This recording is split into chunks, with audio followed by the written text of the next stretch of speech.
Thomas Paine, Sam Adams, Benjamin Franklin. These men spoke up for what they thought was right. From their courage came such documents as the Declaration of Independence and the Constitution of the United States. From their willingness to speak what was sometimes unpopular but right, we enjoy such liberties as freedom of speech, the right to keep and bear arms, and freedom of religion. There are those who still wish to oppress our freedoms, and there are still patriots willing to stand up and defend life, liberty, and the pursuit of happiness. Men like Zeb Bell, who honor our founding fathers and what they stood for. It's now time for Zeb at the ranch, speaking up and defending your freedoms. Brought to you by Magic Valley Les Schwab Tire Centers and all of the other great advertisers on the program. And now, Zeb Bell. The room was full of pregnant women and their husbands. The instructor said, "Ladies, remember that exercise is good for you. Walking is especially beneficial. It will make delivery that much easier. Just pace yourself, make plenty of stops, and try to stay on a soft surface like grass or a path. Gentlemen, remember you're in this together. It wouldn't hurt you to go walking with her. In fact, that shared experience would be good for you both." Well, the room suddenly became very quiet as the men absorbed this information. After a few moments, a man, name unknown, at the back of the room raised his hand. "Yes," said the instructor. The man said, "Well, I was just wondering if it would be all right if she carries a golf bag while we walk." This husband is expected to make a full recovery in about 2 weeks. Here comes Kate Smith and God Bless America, followed by a patriot with our Pledge of Allegiance. Good morning.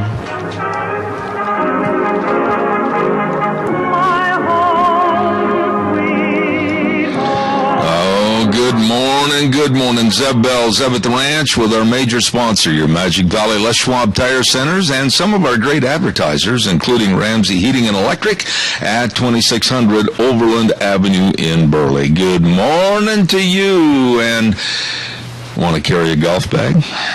How badly do you want to go to the hospital? I love that story. I really did. So fitting. Yeah.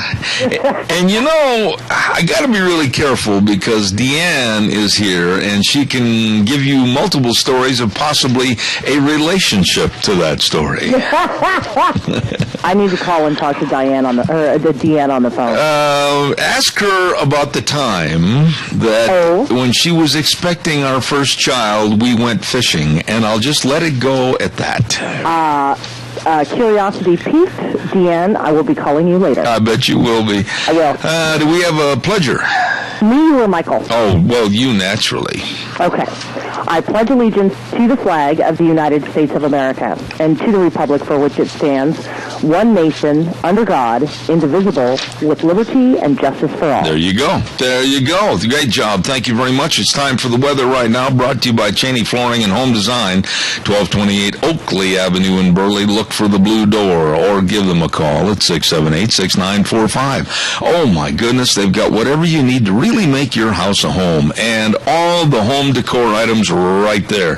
By the way, I said this when decorating for Valentine's Day. Instead of changing all of your decor to red and pink, why don't you switch out pillows or add a festive blanket to the back of a couch using different kinds of color to bring that festive feeling to your home, according to our friends Kyle and Whitney at Cheney Flooring and Home Design, 1228 Oakley Avenue in Burley. Look for the blue door. And right now, here is Michael Rogers' weather. No change from the weather yesterday going into today. Still got the patchy fog. You got temperatures in the 40s.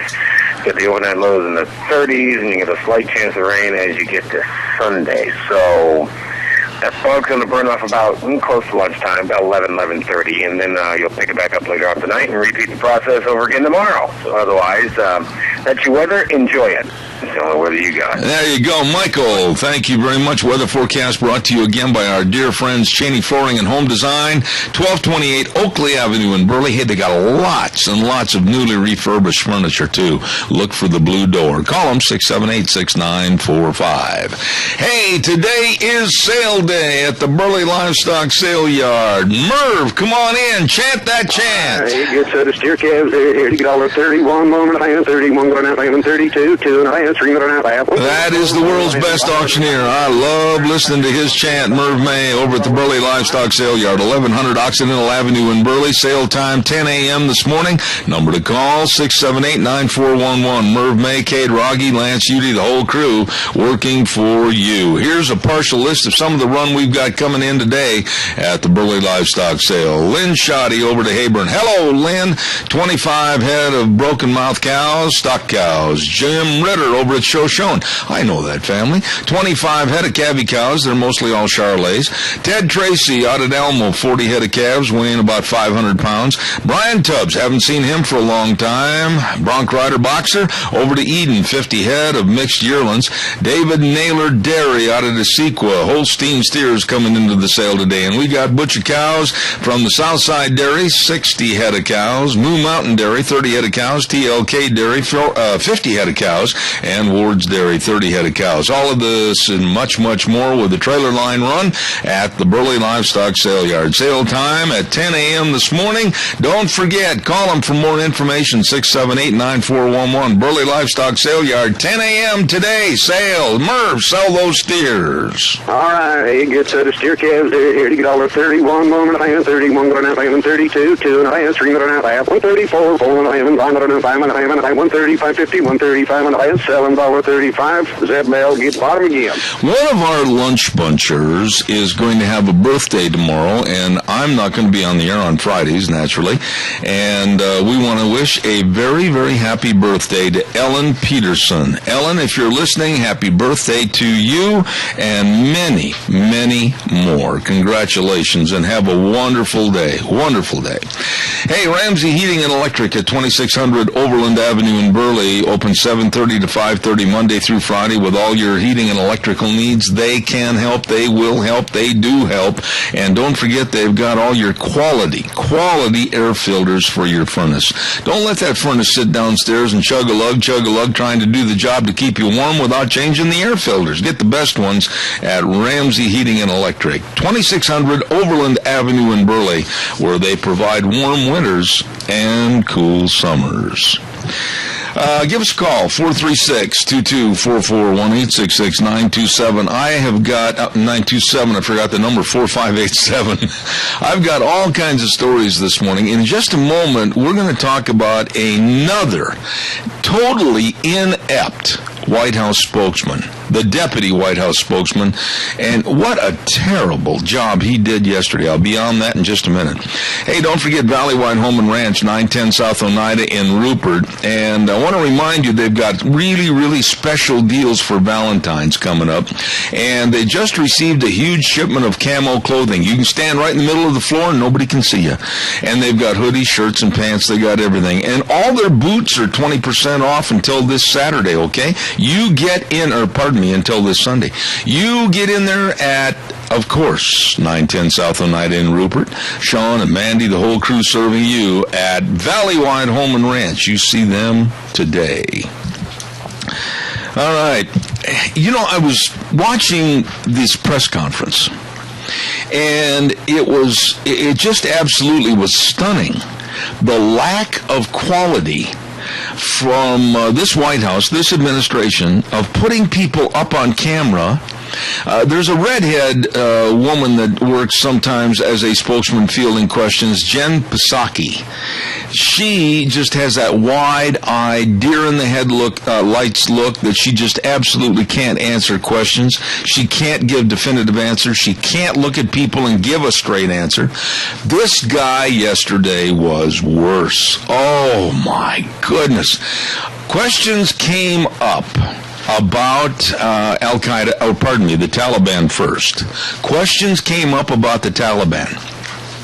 And he was backed into a corner. He didn't know how to respond. He didn't know how to give an intelligent answer to the question, and then he came out with a complete line of gibberish.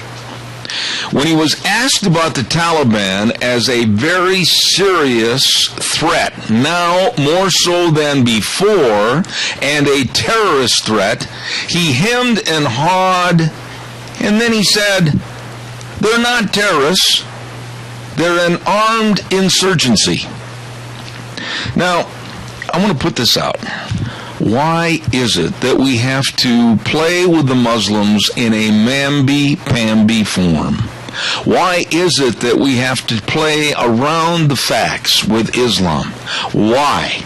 If they are Islamic and they yell Allah, Allah Akbar and they're killing all these people, beheading all these people, yes, most newscasters and journalists are going to call it what it is: radical jihadists, radical Islam, Muslim terrorists, whatever you want to say. They can't do it. They cannot do it. And to call the Taliban an armed insurgency is just running away from the facts. Charles Krauthammer, I have a lot of respect for that man. He called it a complete embarrassment yesterday. A complete embarrassment to the White House, the government, and we, the United States. Do you realize that in a poll that was just recently taken, and I didn't get called, you probably didn't get called, but anyway, most of the polling, I think, took place on the East Coast. 56% of Americans that were asked for this poll, 56%, said loud and clear that we are at war with radical Islam. That basically sums it up. And that's the terminology that was used. We are at war with radical Islam. 56% of America. And this administration will not call it what it is. They won't do it. They just will not do it. Calls are welcome, 436-2244, 1-866-927-4587. Hey, we had a good visit the other day with old Eli, the Packer backer over there at Berry Equipment and Rental. He and his entire crew are going to be at Agra Action at the CSI Expo Center February 5th through the 7th, and they're going to have a special deal. Listen to this. They're going to be with the purchase of every Doosan loader. Those big, tough loaders get the job done. Great financing and lease options. With the purchase of every Doosan loader, they're going to throw in a Bobcat UTV. Holy buckets! That's during Agra Action, February 5th through the 7th at the CSI Expo Center for Berry Equipment and Rental. 3 locations: Addison Avenue West, Twin Falls, South Lincoln and Jerome, and 159 West Highway 30 in Burley. They have the equipment to do any job right. All right, come on, give me a call. 436-2244, 1-866-927-4587. This next story, I honestly believe, will just raise your eyebrows and you'll go, what? Did you hear what Raul Castro and basically the Cuban government told us yesterday, the United States? I was walking down the hall, and the TV was going on in the other room, and I had to stop dead still in my tracks because I couldn't believe what I heard. Since the Obama administration has normalized relations with Cuba, we, the United States, did them, Cuba, a huge favor. We lifted the sanctions and basically said, oh, well, we forgive you, all is well. Put our hand around their shoulder and said, oh, we'll try to help you as much as we can. We're buddies. We're only 90 miles apart. It was sickening. I don't want to work with Raul or Fidel Castro whatsoever. And as far as human rights are concerned, none. They don't have any. Well, then, yesterday, Raul Castro turns around and Cuba is demanding, there's a great word, isn't it? Cuba is demanding that we, the United States, pay them, Cuba, hundreds of millions of dollars for damages incurred during the embargo. And here is something to think about. They want Guantanamo Bay, Gitmo, and all the land that is involved with Gitmo returned to their ownership. You don't suppose that this deal with closing Gitmo, getting rid of all the terrorists, just letting them go home and just sit there and drink camel milk has been pre-planned and preordained for a long time, and then give it back to Raul and Fidel? Why do I get the distinct feeling, kind of a little knot in the back of my stomach, that we are being sold down the river? I mean a wide, deep river by this Obama administration. Give me a call, 436-2244, 1-866-927-4587. Trust them? No. Denny's Restaurant, 611 Oberlin and Burley, the home of Zeb's Lunch Bunch. Oh, I really look forward to going there. Not only for Lunch Bunch, but other times, because the food is fantastic. The portions are delicious. The service is great. The gals are so friendly. I mean, it's just really a nice place. 611 Oberlin and Burley. You're going to love it. Breakfast, lunch, and or dinner. And then, if you're headed west, going to Twin, 291 Pole Line Road, 291 Pole Line Road, brand new location. And I'm telling you, there you go, same great food, wonderful people. Denny's Restaurants, I mean, you will not find a better place, and they are the home of Zeb's Lunch Bunch. You stop in and see them today. Caller, good morning, you're on the air. Good morning, Zeb. How are you doing? I'm fantabulous. What's going on? Once again, more proof that Obama is just trying to get as much done as he can for the Communist Party and for his Islam brothers, and nobody's going to do anything about it. It's rather frustrating. Kind of. We're being sold down the river. I wonder, and I'm really questioning right now, and I've got to call into Crapo's office regarding this, how many other things are going to come up and snap us in the face? Well, this is a lame duck session, so he's going to do whatever the heck he wants, no matter what. And him and his cronies are going to benefit from it. They're going to get fax checks, their pockets stuffed with our money that we broke our backs for, and we're not going to see anything in return but sold down the river, like you say, to another country. I'm tired of it, and I wish we could do something about it more than talk about it and call our congressman, but our congressman obviously ain't going to do a damn thing. You know, I hate to say what you said, but what you said is really the truth. My frustration level is I wish I could have a conference call with both sides of the aisle and tell them to start sprouting a backbone and get some John Wayne attitude and start to act like the representatives they should be that we put back there. We elected them by due process. But by golly, we ought to be able to go back there and kick their butt right out of that chair and say, you know what, you lost your job. You're on a 90, when anybody gets a new job, they have a 90-day training period, right? 90 days that you go through and make sure you fit. They're 90 days, and they're already screwed up, but good. Get them out, let's get somebody else in there. I know it's not the normal process, but dang it, we don't have much time. We should have innovative idea, like right underneath their seat.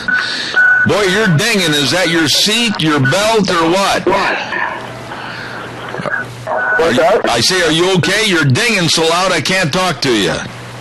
Oh, my alarm in my car went off. I'm running low on gas. All right, well, listen, I'll talk to you on the air. I'll let you go. Thanks. All right, thanks. Calls are welcome, 436-2244, 1-866-927-4587. That dinging noise about took my headsets right out of my ears. Good morning, you're on the air. Yes, we'll give him Castro. He will. You know, he's let these guys push us around and push us around. He was put there to run this country. I can't understand what the hell's going on. But talk about deterioration of the country. Yeah. This makes me sick the way this is going. I couldn't. Bergdahl deal. Them guys that served with him, can you imagine how they feel? Yeah. This is a cover-up all the way. I agree with you. And Obama's got a lot to do with this. He's guilty as hell. I agree with you, Fred, and I'll respond back on the air. We got kind of a bad connection, so I'll respond back to you on the air, my dear friend. God bless you. Thank you. Them guys that served with him, they know what happened. Absolutely. But they aren't listening to them. I agree. I'll talk to you on the air. Thank you, Fred. I appreciate it. I'm going to be calling you probably after the program sometime today, too. Thank you. Appreciate it. Okay. All right, sir. Bye. You know what he just said about the Bergdahl situation is that this administration, and if this case goes to court, they do not want, no. Fred is 100% right. The attorneys for Bergdahl do not want anybody that was in his platoon. They do not want those people close to a witness stand. No way. This whole deal is starting to stink. It's like garbage that was left on the back porch because Johnny forgot to take it out, and all of a sudden you come home and go, woo! That's what this Bergdahl case is starting to smell like. And when you look at all the other deals, giving 5 bad guys that are the hierarchy of Al-Qaeda, these guys are back and they're working and plotting on how to kill us. Why would you want to turn them loose?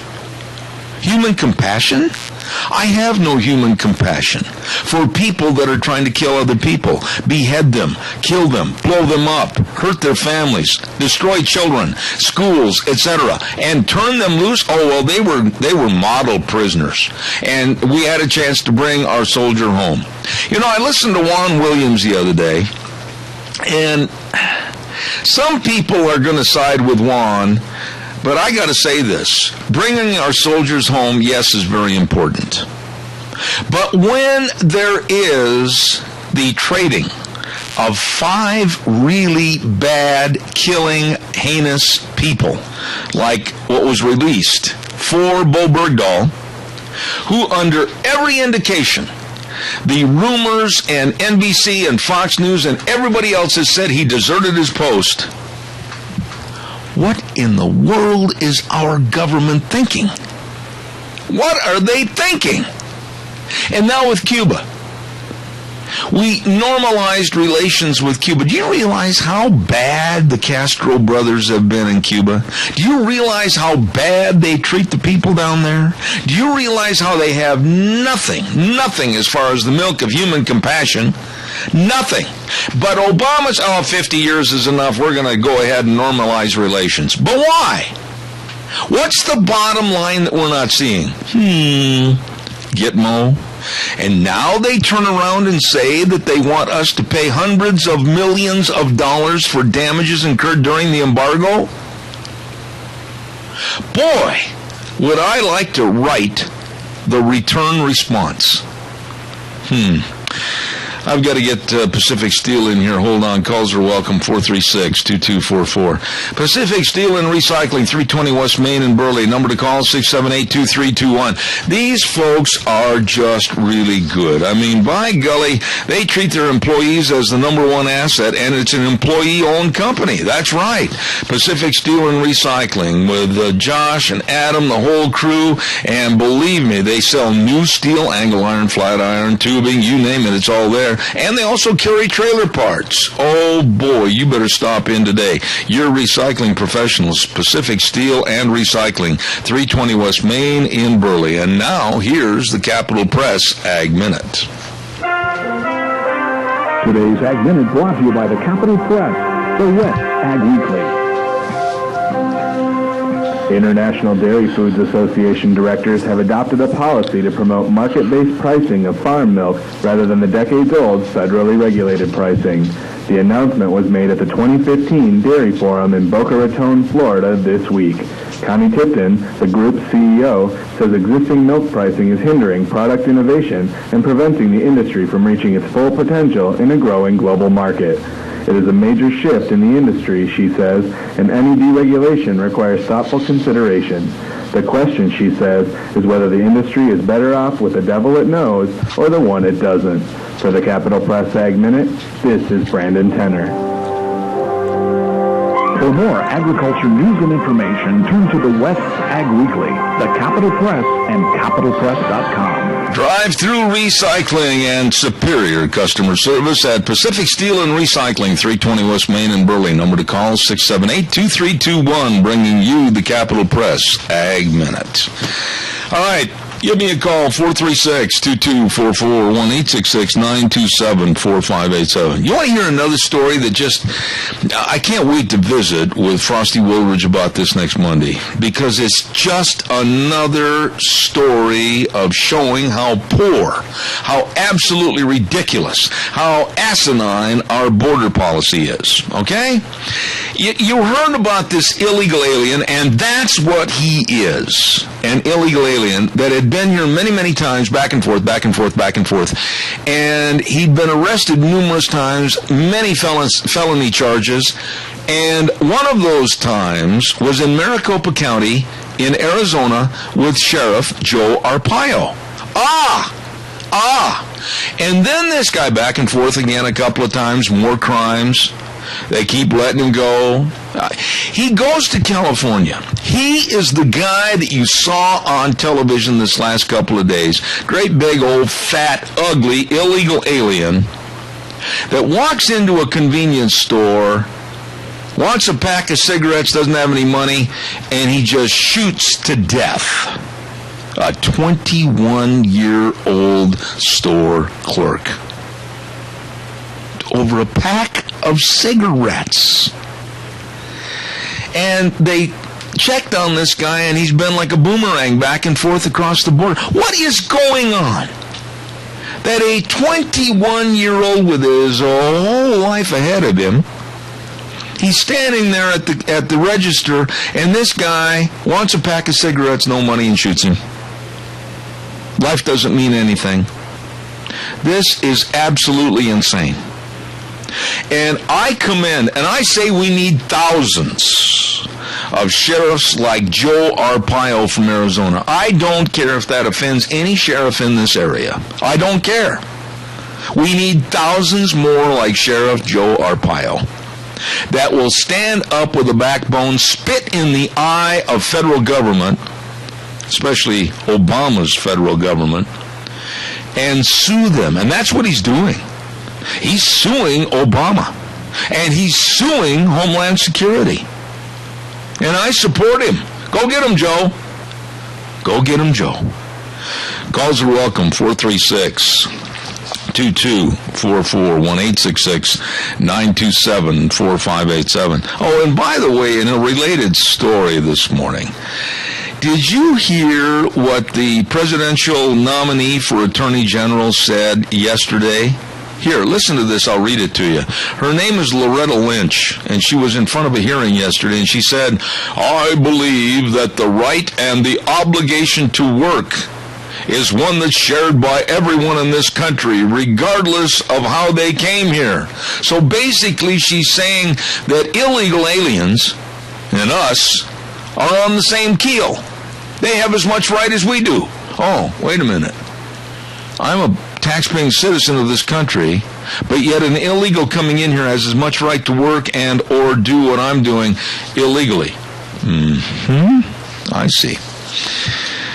Calls are welcome, 436-2244, 1-866-927-4587.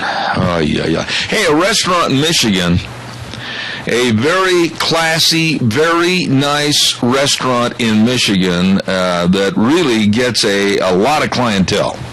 They get a lot of people going through there. It's famous. It's known for its wonderful, wonderful steak dinners, etc. Well, anyway, this restaurant put a sign up on their sign, okay? And they said that if Michael Moore and Seth Rogen are traveling through here and want to come in and eat, don't shut off the engine of the car. Keep on rolling. You're not welcome here. Don't come in. They put that up on the sign. And then they said, we salute our military. And I guess that this restaurant, since they put that sign up about no Michael Moore, no Seth Rogen, and they should have put Howard Dean up there too, their business has quadrupled. They can't serve enough people. People are coming in and thanking them. Military families are coming in and thanking them and saying how much they appreciate it. Business has skyrocketed. Good morning, caller. You're on the air. Good morning, Jeb. Yes, sir. About that appointment supposedly for the Attorney General. Yeah. All you're getting is Eric Holder and skirts. About all you're going to get. I guess that's a good way to put it. Yeah. Yeah. I mean, she believes just like Obama and them believe, so what in the hell is the sense of putting her in there? Well, did you hear how she answered? Did you hear the hearing? Mm-hmm. All right. Yes. A question was asked by Senator Jeff Sessions. I got to read this and have you respond. He said, would you take action against an employer who says, no, I prefer to hire somebody that came to this country lawfully rather than someone given executive amnesty by the president? And then she responded and said, I haven't studied that legal issue. I certainly think you raise an important point, and I'll look forward to discussing it with you. She danced around it and out the door. Well, that's the way they do all the time. That's what I said. If this Senate confirms that woman, I mean, let's just face it, throw the damn law books out the door because there's nothing worth having anyway. Yeah, I totally agree with you. This is just turning into a mess back there. What do you think about this Cuba demand that we pay them all these millions and millions of dollars and then give Gitmo and the land back to them? All you got to do is say, that's enough. We ain't give you a dime. You start pulling it off the rest of these countries are sitting there freeloading off our backs of our people, and we're told to go to hell and just gimme. You know, doesn't it make you pause and just stop and think how many more under-the-table bad deals are in the process and the works? It's going on all the time. Yeah. All the time. And you know the one... You know the one that scares me the most, though? I'll tell you which it is, and it could be devastating for the world's safety. The sanctioning and the questioning and the capitulation to Iran. Yeah. And another thing, we're letting Israel sit by the side, and we're not trying to protect them or anything else. Yet when we need help, who's the first one to back us? Yeah, Israel. Absolutely. I tell you, we've got a two-faced bunch of hypocrites back there, and our senators and that better wake the hell up and start doing what's right according to the Constitution, or come home and stay the heck out of the business. Can't argue with that. Al, thank you very much, my friend. Have a good one. You bet, buddy. Thank you so much. Calls are welcome. Come on. Get up off the couch, put down that cup of coffee, and just dial the number 436-2244, 1-866-927-4587. Give me a call. Oh, Gina, are you there? Oh, Harkus, dear Zeb. What are you, Romeo and Juliet or something? What's going on? Oh, Harketh, oh, Zeb? Well, you said, oh, Gina. Oh, Harkus. Oh, what light from yonder window shineth? Exactly, right? On a Thursday. Anyway, I got to tell you that I'm elaborating on my knowledge about household food and keeping up the household and everything, and you will be shocked. I learned something this morning. Oh? I learned something that absolutely will save people a lot of money, you included. Oh, well, I'm always down to save some money. So are you ready for this? I'm ready. I learned that you should keep your onions in your pantyhose. So I could feel better? No. I was watching a program. Well, I better back up. Maybe I should say that without you wearing them. Okay, thank you. Okay. Well, I just missed a certain part of it, that's all. Okay, so what are the benefits of putting onions in my pantyhose that I'm not wearing? Well, it keeps them fresher. The onions. The onions. You know, I'm kind of half sorry I started this. Okay, so it helps keep your onions fresher. So, ladies, basically what Zev is saying is take your old pantyhose that you're not wearing anymore, cut it down from the knee down, and then you stick your onions in there, and you tie them up, and then you stick them away in like a corner, and your onions will stay fresher. How come it sounded better when you said it? Because I just followed the dots. Well, I was watching this show, and this woman was on there, and she said, if you're having trouble with your onions spoiling, she said, put them in your pantyhose. And honestly, that makes sense. Yeah, but naturally, you know, I was getting up out of my geezer chair, and it brought me to a pause, and I sat down. Did she say why? Did she say why the pantyhose and the nylon helps keep the onions fresher? The air circulation. And like you said, you know, they take the pantyhose and the tie knots. It's going to make Joe Namath really proud. He wears pantyhose. I needed to laugh this morning. But you take a onion and you drop it down the pantyhose, and then you tie a knot above it. And then you drop another one. You can store about 8 or 9 onions in your pantyhose. So you're creating basically an onion rope.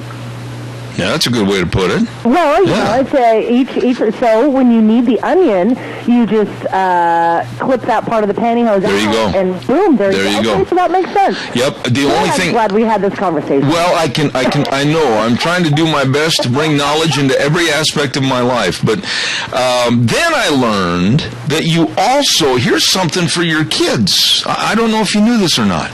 If you want to cut your apple in half, so that Kennedy, if he takes an apple to school, you know, he doesn't want to chaw on the whole thing and maybe waste it, he can eat half an apple. If you'll hold it together with a rubber band, it won't turn brown and it'll stay fresh. Really? I am just a wealth of information this morning. You are from pantyhose to rubber banding apples. Yeah, and you know, for a guy that always brags about cowboy John Wayne type talking about pantyhose, I admit I'm a little nervous. I'm in an area that I'm not familiar with. Well, you know, kudos to you for trying to understand the lady things. Well, it's a food thing, really. The pantyhose just got put in as an option. Oh, Joe Namath would be so proud. I doubt it. Anyway, and the other thing I learned, and this is one of my pet peeves, is when you go to the grocery store and buy a loaf of bread, you know, I love fresh, soft bread. I can't stand stale bread. And I know that you can keep it in the refrigerator, but a way to keep it even fresher if you keep it in the refrigerator, and I did not know this shocked me, was to put a stick of celery inside on top of the bread. Now, that makes sense because we go through a lot of bread at my house, and the issue is always keeping the bread fresh. Now, when I put it in the fridge, you know, sometimes it stays and it doesn't get moldy, but it doesn't have that fresh feeling anymore. It you know, kind of loses its springiness. Yeah, that's a good way to say it. And so actually putting a thing of celery in it honestly makes a lot of sense because the celery just has a small amount of moisture that it will help circulate throughout the bread. I agree. And one other item that I did not know is bananas. Bananas. If your bananas are turning brown and they're not lasting long, you know what you should do? Don't stick them in the fridge. Well, you should take some of that plastic wrap, you know, that see-through stuff. What do they call it? Kind of saran wrap or something like that. And all you have to do is just wrap it around the stem. Just the stem? Yeah. Because the stem is what allows in the oxygen. There you go. You're way ahead of the game there, babe. Hey. And I got to tell you, I learned a lot. I stood there, and my knee hurts when I stand still. I stood there for 5 minutes learning about onions and pantyhose and everything else. And again, ladies, I want to stress, for your own safety and security, we're talking about pantyhose that you're not wearing. Hallelujah. Why did you do that? Anyway, I had to. It was calling me. It was a calling, I know. But anyhow, there you have it, my little food tip for the week. Wow, you are a wealth of knowledge, sir. I was really shocked. I don't understand all that stuff.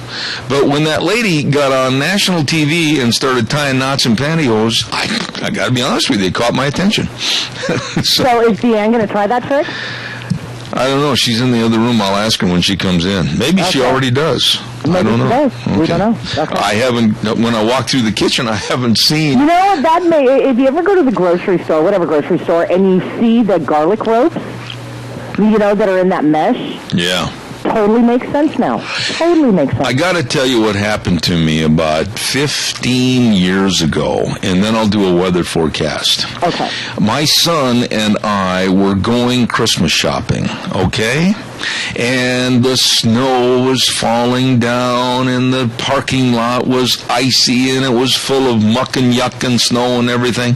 So we go into the store. I'm not going to give any credit to any store, but it's a large chain store. Okay. And we're just headed in the door, and just inside the door, okay, just inside the door is a huge, absolutely huge display of legs pantyhose. You know all the eggs, you know? Yes. Mm-hmm. Okay, so keep in mind, I'm on crutches. Keep in mind that those rubber crutch tips, when they are wet and they hit linoleum that is very highly waxed and slippery, something has got to go. Yes. And it did. Have you ever seen over 3,000 legs pantyhose going all over the floor? I mean, when they got on and they said disaster in aisle 3, they were not kidding. So did you dodge all of the pantyhose eggs? I tell you what, it was so humorous because, you know, those things go roll like eggs down the aisles and everything. Mm-hmm. I hit that full force and just destroyed that display. My son was so proud when is that your dad? No, never saw that guy before in my life. Who's him? Yeah. No, I don't know. He's a homeless person. He just staggered in.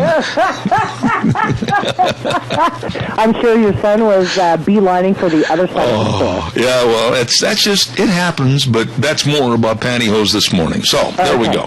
Time for the weather, and boy, do I need some calls. The weather brought to you this hour by Red's Trading Post, 203 5th Avenue South in Twin Falls. They've got absolutely the best of Browning, Beretta, Weatherby, Ruger, Benelli, Smith & Wesson, and Winchester, and all the accessories, too, and ammunition. And they'll give you free appraisals on your firearms at Red's Trading Post.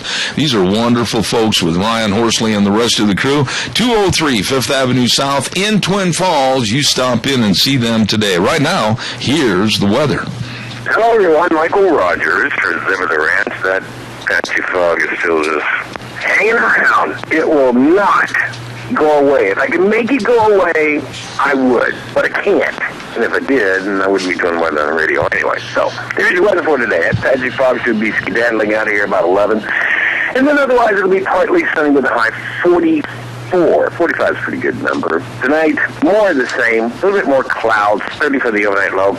This will continue into the weekend, going into next week, but as the fog tapers off, you're going to get rain in your forecast as you work your way toward Monday. Enjoy the day, enjoy the weather. It's the only weather you got. There you go, MichaelRogersWeather.com. Thank you, Michael. Brought to you by Red's Trading Post, 203 5th Avenue South in Twin Falls. And this is the place. Concealed weapons classes from LMS Defense and Legal Heat, much, much more at Red's Trading Post in Twin Falls.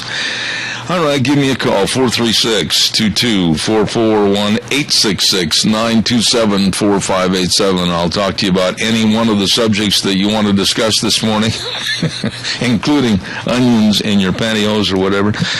Just give us a call, please. Like to hear from you. And, Super Bowl this weekend. Super Bowl this weekend. And I don't know if Gina is watching any of the pre-Super Bowl hype or anything, but Marshawn Lynch got fined another, I don't know if you heard this, Gina, he got fined another $100,000. Why? Because he wouldn't talk to the media?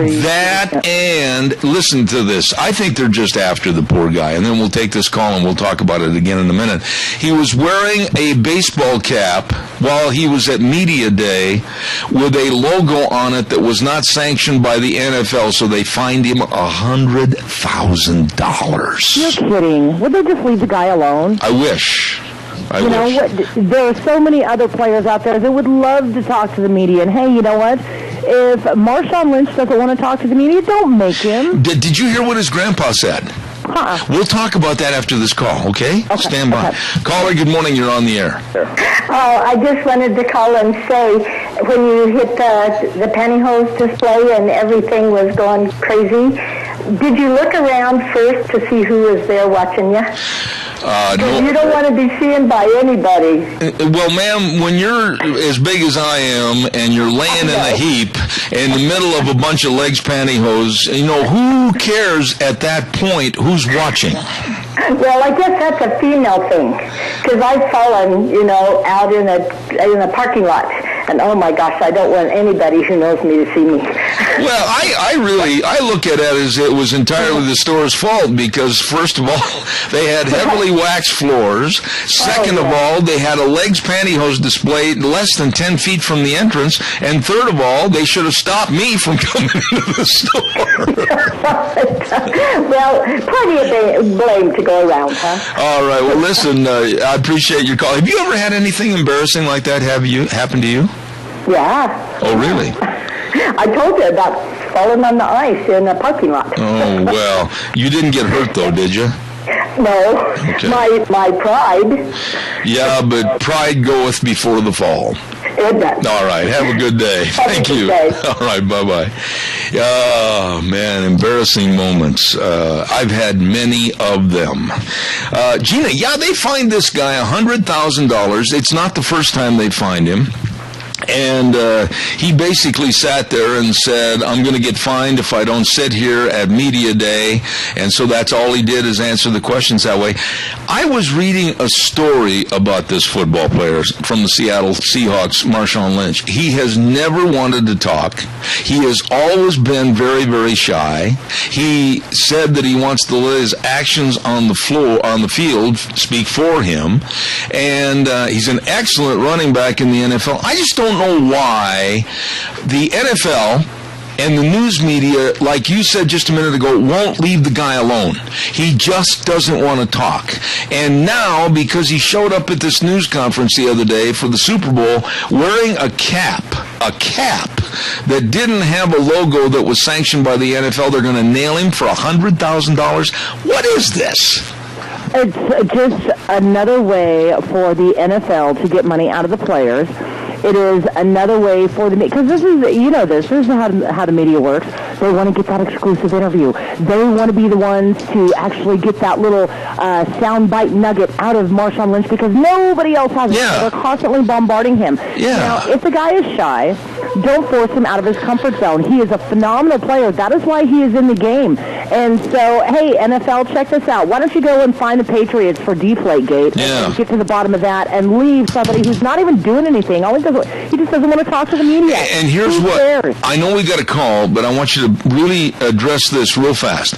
Okay. His grandfather that raised him, his dad is in jail. His grandfather raised him, and you know what his grandpa said yesterday? What's that? You guys keep pushing him, and he is going to quit. And you know what? The Seattle Seahawks don't want that. Absolutely. You know, but the NFL they're misguided, they're misled, and they need to clean a little bit of their own house before they start picking on the players. Gina, you visited with people in journalism to where people don't want to talk, and you stand in there with a microphone and you can't squeeze it out of them. No, if they don't want to talk, move on. There you go. I'll take a quick call, and then I got to do a commercial break. Caller, good morning. You're on the air.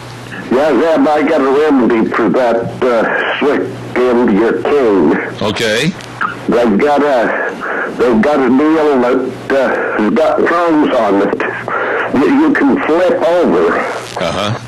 And then prongs will catch it. You can flip them back and forth. So you got the rubber end of the the four-prong end. I've seen those, and I'll tell you what, Fred, I'll respond to that over the air. I'll tell you a little story about that. Thank you for your call. God bless you, man. I had a pair of those that you can switch over the end of the rubber tip, and I forgot. And you can really chew up a piece of carpet. I keep one cane roll at a time. Okay. And in the wintertime, that's the cane I use. And I thought, I'll even go in when it's raining, and on that slick floor, I use it until that dries out a little, and then I'll flip it over. I don't blame you. Sometimes I forget. Fred, God bless you. I got to do a Les Schwab spot. Thank you again. Thank you. All right. Thank you. Yeah, I had a pair of those that you change the ground grabbers, and then you're supposed to tip them up and then go to the rubber tip. I forgot. Hard on carpet. Anyway, don't forget your Magic Valley Les Schwab Tire Centers. Oh, they've got all your tires. Passenger car tires, all your traction tires for the snow and the mess. And then, of course, they've got performance tires for all of those vehicles that you're doing a lot of long driving. I'll tell you what, they've got all the tires for every driving need. And they've got your snow chains. And they've got the best in batteries. And the best in brakes, service, and front end alignments, and shocks and struts. Boy, I'm telling you, that kind of sums it up, doesn't it? They can take care of your safe driving needs. Stop in and see Lane and Rupert, Dave on Blue Lakes and Twin, Mike and Buell, Mike and Jerome, the Twist family and Paul, John on Poline in Twin Falls, and old Randy the Seahawk fan on Overland in Burley. Yep, your Magic Valley Les Schwab Tire Centers. We are going to take a little break, and we're going to come back next hour with the Chamber of Commerce report, and then we're going to have Dog Nation. We got all kinds of things coming up, and Rita Ramsey at 9:30, so don't you go away. Zeb at the Ranch will be back in 6.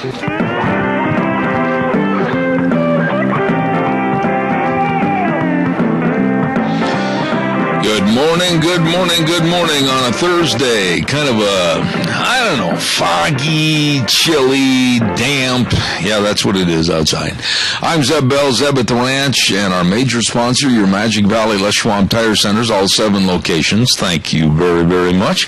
Along with some of our great advertisers, which include also Ramsey Heating and Electric at 2600 Overland Avenue in Burley. So thank you very much. Hey, by the way, I want to remind you that at Hanson Mortuary, they believe that every life is worth remembering with the highest ethical standards and unquestioned integrity. Hanson Mortuary, 710 6th Street in Rupert, number to call 436-5636. The staff, the family, Joel Heward, they are so professional, and they absolutely will travel to rural towns and churches to help you with all the arrangements. Please contact them today. 436-5636. Hanson Mortuary, 710 6th Street in Rupert. Also, I want to remind you that every morning when we start the program, the first thing we do right after the Pledge of Allegiance is have our weather. Brought to you by Cheney Flooring and Home Design at 1228 Oakley Avenue in Burley. All you got to do is look for their blue door. My goodness, they've got all the decor for your home, and don't forget all the Valentine decorations, everything. And give them a call, 678-6945, and a lot of newly refurbished furniture at Cheney Flooring and Home Design, 1228 Oakley Avenue in Burley. Like I said, look for the blue door. Right now, we're going to look for the door of the Minnecasia Chamber of Commerce, and we open the door, and there she is, the director, Kay Cameron. Good morning. Good morning. How are you? I am great. What's going on? Well, it's kind of a gray, cloudy day, but it's going to be a beautiful day, as they all are, and can you believe it's already the end of January? You know, that is something that really bugs us. I think the older we get, and of course I won't put you in that category because you're just a spring chicken, but the older I get, it seems like all I do is just keep turning pages on the calendar. Yeah, it seems like we just barely finished up with Christmas, and already we're looking at February 1st on Sunday, so it just is flying right by. Well, I'm sure you've got a lot of things going on. Hey, you just finished a banquet, too, the last couple of days, didn't you? We did, and I want to give a big shout-out to all the members. We had a huge turnout, right around 260 people in attendance. Wow. And I'll just tell you, the vibes in the community are just good. The energy there was just great that evening. We have such a great community. We have great businesses and great people, and it's really a pleasure to work with all of them and to serve this community. Absolutely. Kay, as we look at this next month, Valentine's month, and, of course, the birthdays of the presidents and everything, what's cooking on the calendar? Well, in community activities, of course, there's all sorts of winter recreation. Pomerel's got activities. You have to do City of Rocks in the winter. If you haven't been out there in the winter, it's so beautiful, and they have great activities, and it really does provide a different type of scenery when there's snow on the ground up at the city, and so get up there and check it out. And enjoy the winter recreation opportunities that we have here in our community. But also there's a lot of activities going on at all of our area high schools, whether it be basketball games or concerts or performances or something. There's lots going on. I can't even begin to get into all of that. But, just check out our community calendar and get involved in our community. Find things going on, because there really are a lot of activities. Absolutely. Now, if people, let me ask you this, and I don't mean to put you on the spot, but does the Chamber of Commerce have kind of a calendar that highlights some of the events that will be coming up in the months ahead? Yes, we actually have a calendar that we keep year-round. It's updated almost daily, depending on when we get new requests to put information on our calendar. And if you go to our website, minicasuchamber.com, there's a button across our calendar right there that says Event Calendar. So just click on that event calendar. You can scroll through month to month, see what's going on. If you have an event going on, you can also suggest the event, and you put it in there, put in all your information, and then we'll just activate it on our end, and so that we can help push that information out there to the community. Okay. And one thing I think we need to hit every now and then is you've got a very unique gift shop right there at the Mini-Cassia Chamber of Commerce. We do. It's been kind of fun to see it grow and expand, and as we've searched out and found nice local products and specialty products, great food items, of course, the Cowboy Tom soup mix and Clark Kaufman's Hearty Barley soup, and the spicy cowgirl chocolates, which I have found is a really mixed reaction. People either love them or they hate them. I tend to love them. I think the spicy and the dark chocolate is super delicious. But we've also got great T-shirts and souvenirs, as well as many other products. So come by and check it out. All right. What are the hours that you're open over there, in case there's somebody right now on the interstate that's interested in stopping in? We are open Monday through Friday from 9 to 5. Okay. And if they want to call, or all the other methods of getting a hold of you, including sending smoke signals from Pomerel, what do they do? Well, come by and see us. As you mentioned, we do have a visitor center there. We have a gift shop, but we also have tons and tons of information. If you have people coming in from out of town, it's a great place to come and get some resource information for things to do while they're in town. So come by and see us. We're located at 1177 7th Street in Hebron, right on the beautiful Snake River. Give us a call at 208-679-4793. Find us online at minicasuchamber.com. Like us on Facebook and follow us on Twitter. Very well said. The lovely Kay Cameron, Director of the Mini-Cassia Chamber of Commerce. Thank you very much. Have a wonderful day, and we'll talk to you next week. Great, thank you. All righty, take care.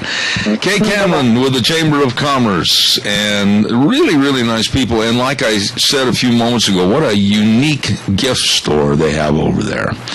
Let me see what I got to do here. I got to pay some bills, and then I'm going to talk to Gina again. I got a pet peeve I want to talk to her about. Don't forget Let's Ride, Highway 24 between Rupert and Hebron, or Rupert and Burley. You know, everything's in between someplace.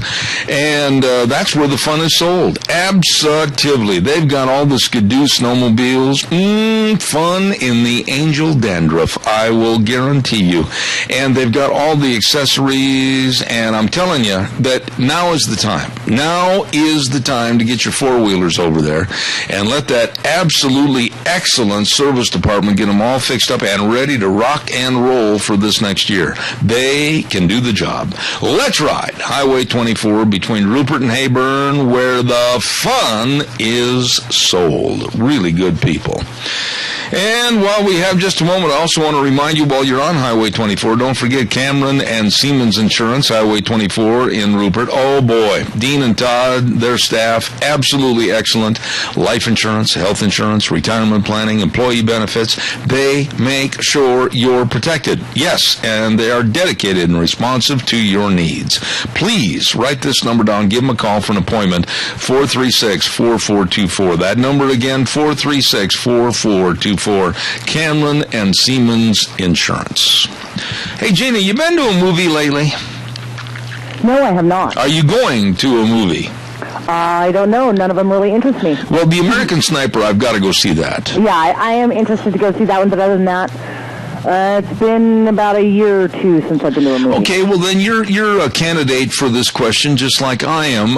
One of the reasons that I do not like to go to movies and have a whole bunch of people sitting around me, and I want to see if you'll respond to this the same way, is the rudeness.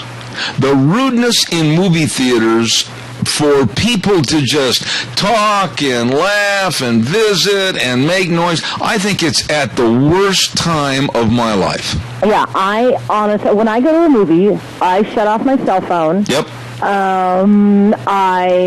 We're always quiet. If we have something to say, we whisper. But usually we wait until, after the movie is done. If we're going to comment on what the movie was about or whatever, then we wait till the movie is done. I think it's really rude for people to sit there and have a conversation about something very loudly inside a movie theater when the movie is going. Yeah, the last time we were at a movie, and I can't even recall what the movie was.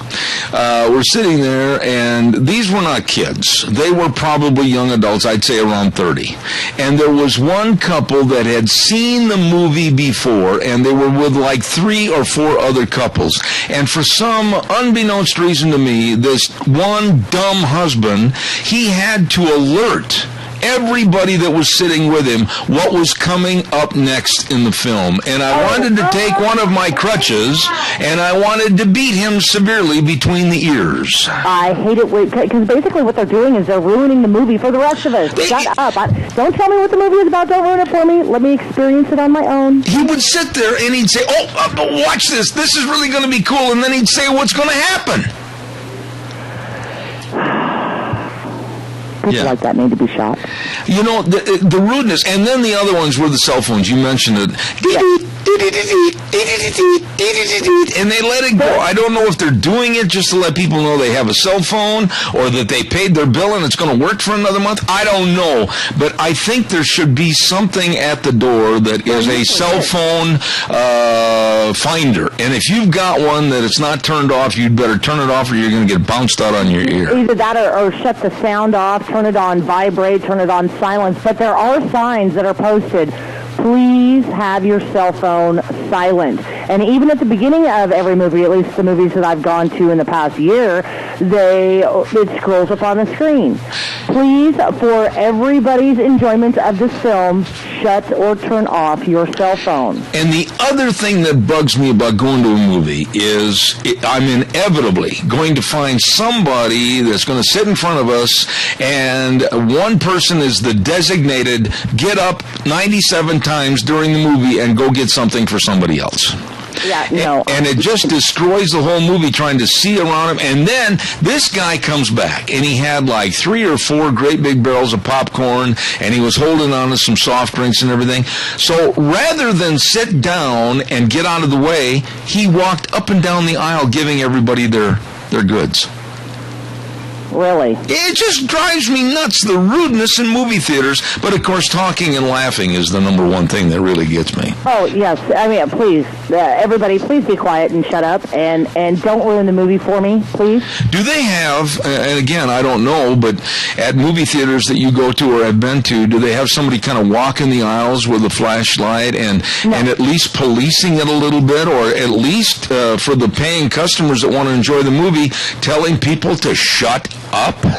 Sometimes, in some movie theaters that I've been in, and it's been a while, they used to have somebody who would come in and kind of, monitor for just a little bit, and if somebody was being loud and ruckus, then they would say, hey, please be quiet, or you have to leave the movie theater.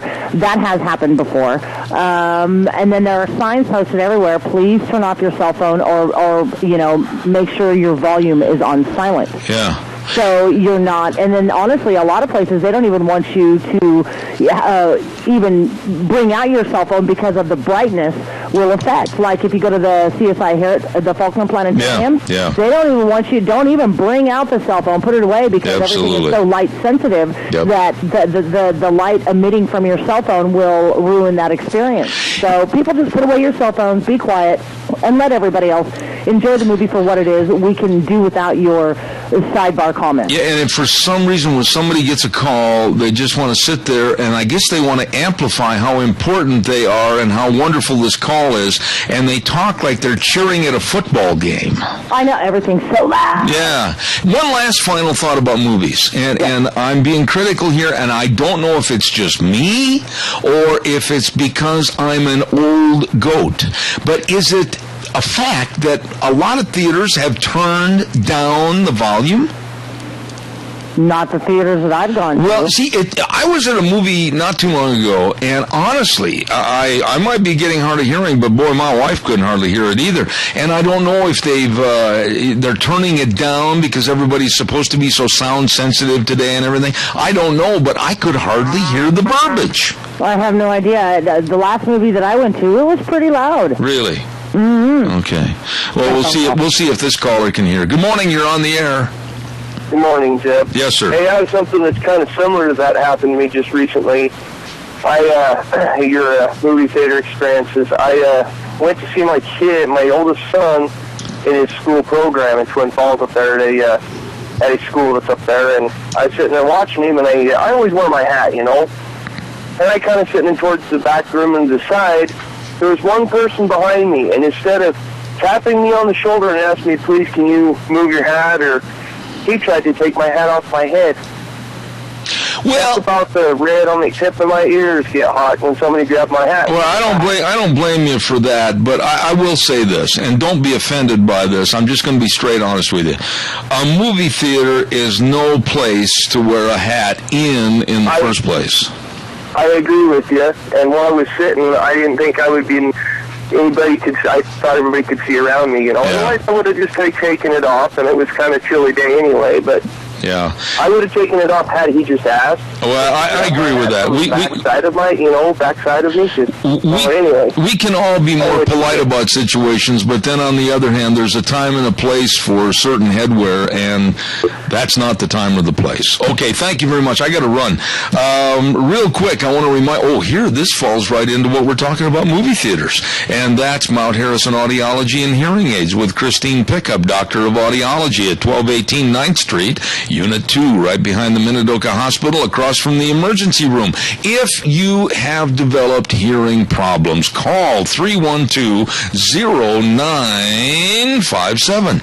And they've got something for everybody to help enhance your hearing. And if you need a hearing loss test, you better get over there or give her a call today. While people in the workplace with the mildest hearing losses show little or no drop in income compared to their normal hearing peers, hearing loss is not normal, so please have a hearing check at Mount Harrison Audiology. This is a wonderful lady. Christine Pickup, 312-0957. Where'd all these dogs come from anyway? What is going on here? Wow. Man. Dogs over here. Great big St. Bernard. Hey, save the St. Bernard. He's carrying a keg. Good morning, Officer Mort with Minidoka Animal Control. Good morning, Zeb. How are you today? I'm looking for all these dogs to be picked up. Well, you got to call Twin Falls County. Hey, I got to tell you, did you see the commercials, two of which have been prepared for the Super Bowl? One, of course, Budweiser. They always do a first-class job. The other one by GoDaddy with those, what are those, golden retrievers or Labradors or whatever?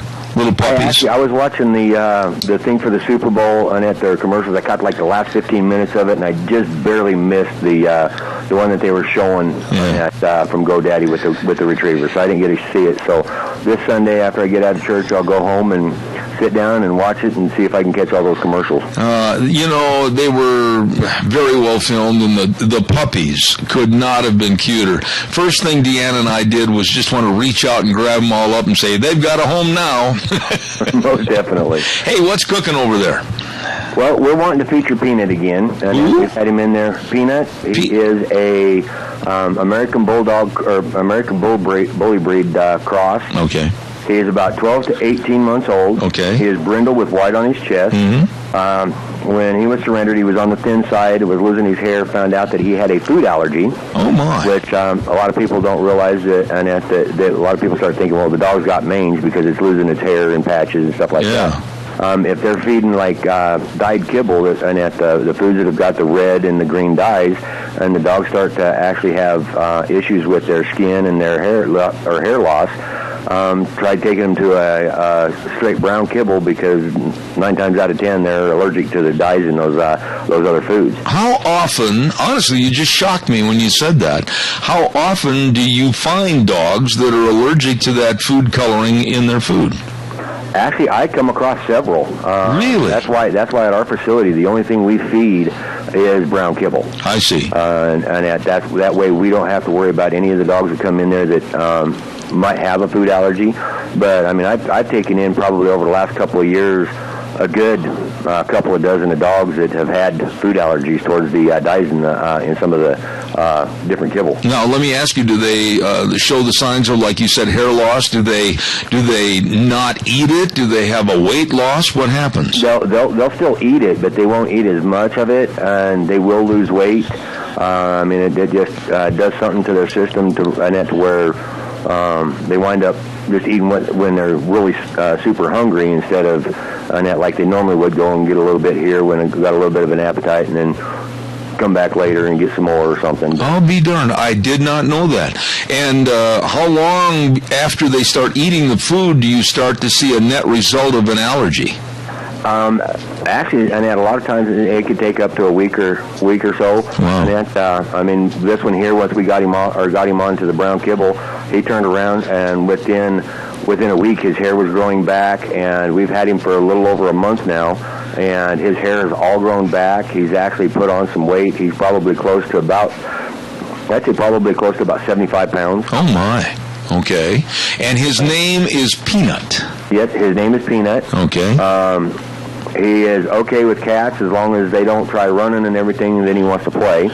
But if they're not running around or anything, he just kind of sniffs them, licks them, and goes about his own business. Good dog. Good dog. Good with kids. He's good with other dogs other than bully breeds. He does not like other bully breed type dogs. Okay. They just drive him nuts. Huh. But he is high energy, and we'll take a family that's got a lot of time, and be able to give him a lot of TLC, take him for lots of walks, big place to run so that he can burn out energy. But, I mean, he'd make somebody a great, wonderful pet. I'm getting old, and I don't remember, and I don't want to take anything away from Peanut, but Oso is in Montana, right?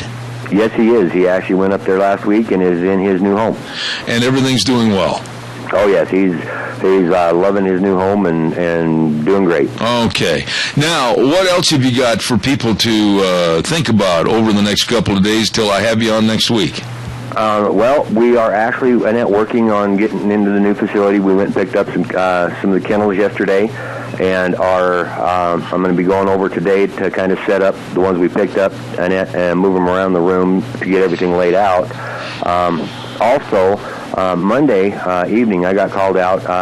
The lady and her kids had found a bully breed puppy that had been was injured. They weren't sure exactly what was wrong with it. I took it to the vet and everything. Come to find out, it had a fracture in its growth plate area, and they had the vet had to immediately get it in for surgery.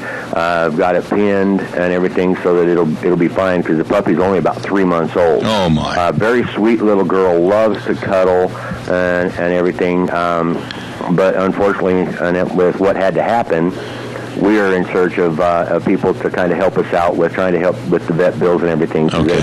When they have to pin these legs and stuff, and that it can be kind of spendy. Absolutely. So we're looking for anybody that's willing to step up and help us get this little girl taken care of. All right. Well, anybody that's interested can get a hold of us at the facility at 438-2200. Or can call me on my cell phone at 670-7268. You do a wonderful job, Ken. I'm really proud of you, and we'll look forward to having you back on next week with Minidoka Animal Control. Anything else? I got about 10 seconds left.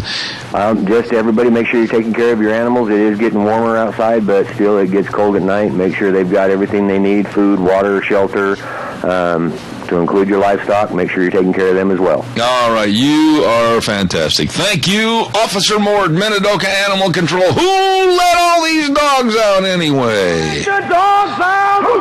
Who let the dogs out? Minidoka Animal Control, Officer Mort on our program on Thursdays, and he's got I tell you what, he's got a great personality for taking care of all those dogs and telling you all the information, and I just really admire him. He's doing great, helping everybody find just the right dog for them.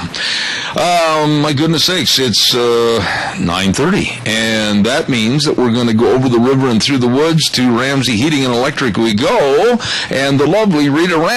Good morning, Rita. Good morning. How you doing? Not bad, but my goodness, the news. Every day we have something more to shake our heads at, and I'm going to put the onus on you this morning, first and foremost. Instead of me throwing out a topic, what has upset you the most since we talked last week?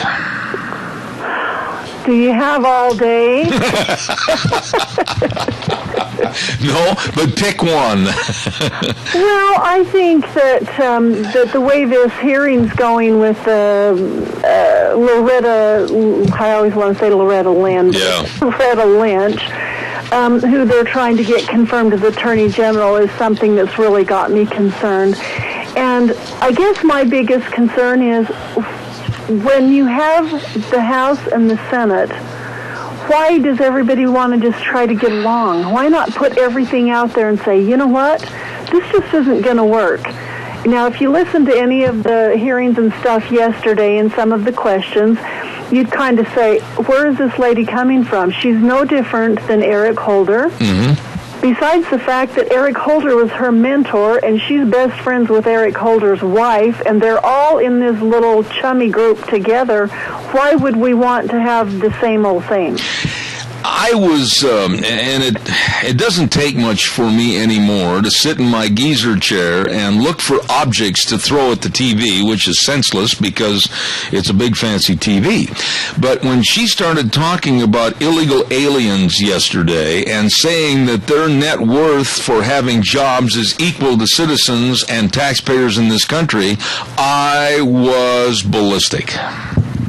Well, we should be, and that's just their attitude. Their attitude is let everybody come in, we'll let them take the jobs, the other people can get on to welfare and be beholden to us, and meanwhile, because we gave them the jobs, they'll vote for us, and we can get them in there to vote because they don't have to have any ID, they don't have to be citizens, we can just let them go in and vote, and the Democrats will be the ruling party from here on out. Yeah. Yeah, and she was not exactly a giver of information yesterday. Jeff Sessions asked her some really pointed questions about employee-employer relationships and citizenship and everything, and she just kind of whitewashed it and looked away when she said, I haven't studied that legal issue. I certainly think you raise an important point, and I'll look forward to discussing it with you. Boy, if that isn't a shine on, I don't know what is. Well, every answer that she gave was basically, well, if I can think about it for a while, and if you go ahead and confirm me, then I'll let you know how I feel about this.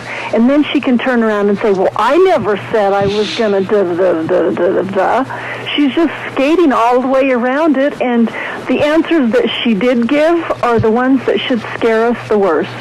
I agree with that. And this story about Loretta Lynch, it also kind of dovetails into what's happening with that story in California with the illegal alien that had been in and out of this country so many times. He's been a convicted felon so many times, and he shot that 21-year-old convenience store clerk, killed him over a pack of cigarettes.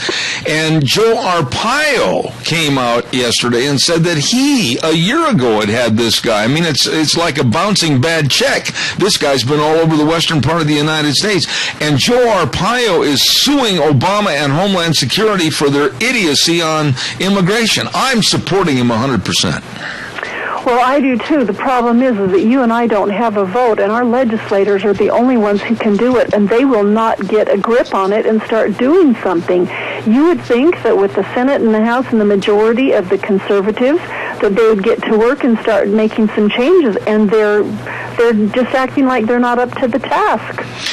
You know, I just wonder, Rita, how much more, when you get the glass of water right up to the brim and you keep adding it maybe drop by drop, pretty soon it starts to overflow and then you've got a real mess. Well, we have right now a real mess.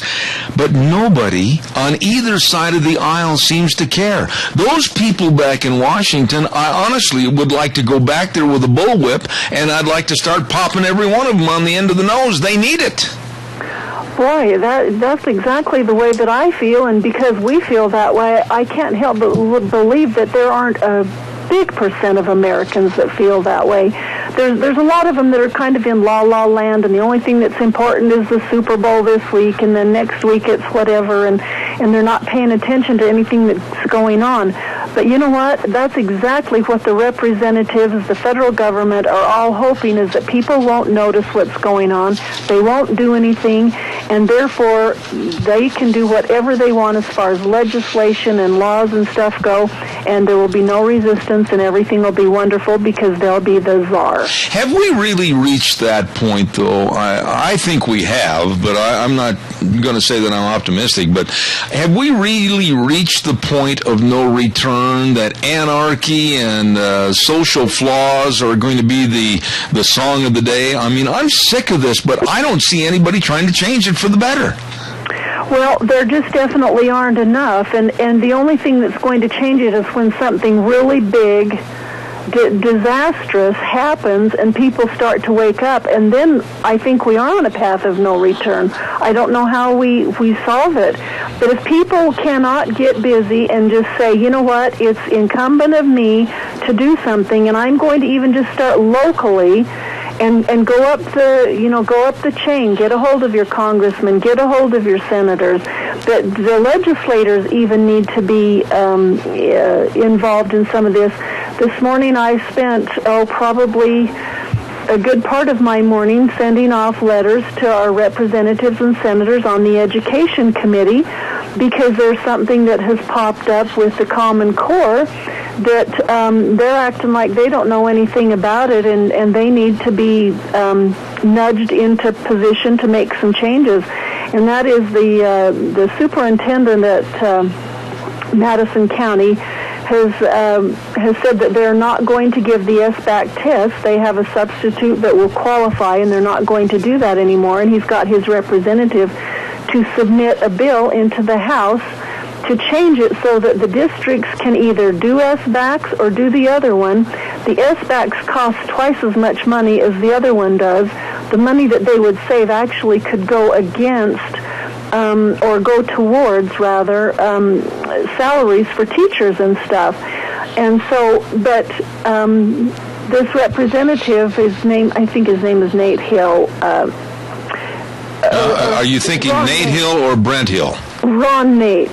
Okay, gotcha. He's just new, and so he can't get them to really pay much attention to it. So he's having a hard time getting this bill heard in committee, and so we need to let all of those committee people know that we want them to listen to this and do it, because that's one way that actually his bill states that school districts would no longer be required to administer the SBAC, although they can still use it if they wish. The SBAC test would no longer be a graduation requirement, and the cost of savings from eliminating this expensive test would be available to appropriate to teacher salaries instead, which solves a lot of that problem, because that SBAC test is really just made for students to fail, so that they have to retake it a number of times, and the testing companies are the ones who get rich over it, and it just costs the districts more and more and more money. You know, I want to stay on the education note for a minute, and this is on a national level, but did you see the attack on that New Jersey high school teacher in Paterson, New Jersey, by a big and evidently kind of dumb 16-year-old that was only a freshman, where he picked up the 62-year-old teacher and body slammed him to the floor in the classroom, and during this fracas, the teacher never did anything to protect himself, and this student literally assaulted him, beat him up, threw him on the floor, and the reason the teacher didn't touch this punk was because he was afraid he would not only lose his job, but his pension. This is lunacy. When an assault and battery takes place in a classroom against a teacher, and it's on tape, students were sitting there, wouldn't help, I would have voted for the teacher to turn around and punch this punk's lights out. Well, it's too bad that he didn't fight back no matter what, because I think he would have had legally a way to fight what's happened. But the way things that have happened now, it's not in favor of the victim, it's in favor of the predator, and this kid needs to be just totally, we don't want you in a school anywhere. You can just start taking school on your own. That kind of leads me to another thing. It's the families, it's the breakdown of the families, and there's no punishment, and so it doesn't matter what you do. It doesn't matter if you're doing stuff in a regular school and you misbehave, they'll just put you into another school. And those other schools are just absolutely breaking school districts, because they're putting them in separate ones like that instead of making them just stay where they're supposed to be and behave. I mean, it's just a domino of all kinds of different things going down, because you don't have anybody taking accountability for their actions. Well, the word that you said in that last paragraph that was really the most important was behave, and this is something that's not being addressed. I just am appalled at some of the stories that come across my desk and some of the people I talk to around the nation. And when I visit with Kyle Olson, EAGnews.org, talking about education and everything, the lack of respect and the absolute animal attitude that some of these students have in schools like Chicago, back in New York, etc. There's got to be something done, something that is going to have a heavy fist over their heads so that they're not assaulting and hurting teachers in the classroom. Well, absolutely. You know, when my kids were little, they kind of, I mean, when we're talking little, I'm talking 2 to 3 to 4. So when they were little and they didn't want to do something, I sat them down and I said, listen, when you go to daycare, the daycare lady is the one who makes the rules, and you go by the rules. If you don't like the rules, we'll talk about it. And we had that discussion a couple of different times over the years until they were probably about 10. One of them was with their school. You know, when you're in your school class, Miss So-and-so is in charge. And if I hear any other problems about that, you and I will talk about it. And she's supposed to call me if we have any problems. And you know what? I didn't have issues with that. They knew when they were on the school bus, the bus driver was in charge. They knew wherever they were at, whoever the person was, They were in charge of them, and they had to go by those rules, and there was no questions about it. Well, if a parent will do that with their children when they're little, things go a lot better for that child. They have a happier life. They're better students. They conduct themselves better. They're easier for the school district and the school teachers to manage them, and things happen. And my heavens, my girls were straight A students. Absolutely. They play sports, and they're excellent citizens and moms now, and they're teaching their kids the same way that their mother did, and it just goes from one generation to the other. But when somebody drops the ball and relinquishes that responsibility off to somebody else instead of taking it themselves, that's where we're at. Absolutely. We have a caller with a question. Quickly, caller, you're on the air. Yeah, good morning. I missed the first part of the program because of a call to me, but anyway, I'm not sure you talked about the potential for a constitutional convention after Governor Kasich from Ohio came in here, all the 7 people. But they need to be aware, and I want to read a comment about the dangers of the Constitutional Convention. Need to get, and she's absolutely right on as far as trying to get this Common Core testing, this high-stakes testing stopped, and it has not Idaho values. It's just a bunch of garbage. So get hold of the legislators on that. But I'd like her to comment on the con and the dangers there of having a constitutional convention. All right. Thank you very much, caller. I appreciate it. Thank you very much. Rita, I think there's more push today than ever before, and I think a lot of it by unknowledgeable people as to the seriousness of a constitutional convention. What are your thoughts? Well, I've been doing a lot of study and so forth on it, and I'm still not positive. I'm definitely opposed to a constitutional convention because that involves a bunch of congressmen who absolutely can just totally turn things upside down. If you go to Article 5 and they do a convention of the states, that means that the states, not the representatives, the congressmen, they don't get to do anything. And that was the only way that our founders gave us to get out of a pickle like the pickle that we're in, is through Article 5 and a convention of the states, not a con. And so I'm not really sure because I don't know enough about it, but I do know that something has to be done or we're going to lose our country. Yep, I agree with that. I don't know what direction. Well, I tell you what, I've got so many more topics I need you to talk about, but right now I've got to interrupt and have the weather forecast. And the weather this hour is brought to everybody by Riverview Urgent Care and Medical Center at 382 North Overland in Burley. Wonderful people. They'll take care of you today. That's right. Today, minor emergencies, major care, lower cost, convenient hours, no appointments necessary, centrally located, and a very highly trained staff. Absolutely.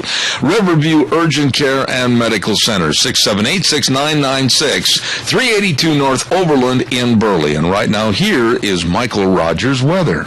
Hello, everyone. Michael Rogers for Zimmer the Ranch. That patchy fog is still just hanging around. It will not go away. If I could make it go away, I would, but I can't.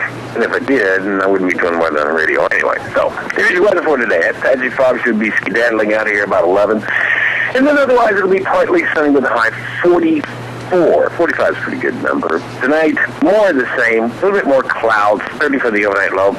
This will continue into the weekend, going into next week, but as the fog tapers off, you're going to get rain in your forecast as you work your way toward Monday. Enjoy the day, enjoy the weather. It's the only weather you got. Thank you, Michael. Brought to you this hour, the weather with Michael Rogers by Riverview Urgent Care and Medical Center. They will see you today. Minor emergencies, major care. They're located at 382 North Overland in Burley. Number to call, 678-6996. Quick call. Caller, go ahead. Good morning. You're on the air. Just a quick comment. It doesn't make any difference whether it's called by Congress or by the states. You're going to end up with a Constitutional Convention, and we only had one before called the Articles of Confederation, going to be revised, and we ended up, they scrapped the whole thing, and that's exactly what will happen with this situation, whether it's for a balanced budget or whatever. So people need to be aware that if they call a Constitutional Convention, and they may not call it that by the Conference of States, Idaho would probably only have 4 delegates. California would probably have 66. All right. So, I mean, it would destroy our republic, what's left of it. I agree with that. Make that comment. Thank you. Thank you, sir. Appreciate that. Rita, I wanted to get into another topic that I commented on first hour, and I'm sure you followed up on this story too. I was not in favor, and I got chastised by certain people in politics on a national level that called me.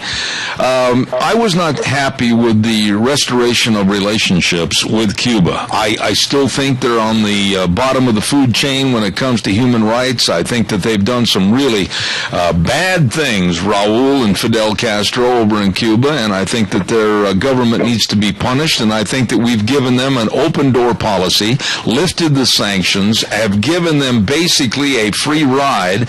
And yesterday, when I heard that Raul Castro wants us to be on the hook for millions and millions, hundreds of millions of dollars for damages that they incurred during the embargo, and he's demanding that we give them Guantanamo Bay and the land around it. Whoa! I don't like being demanded to by some little tin pot communist dictator.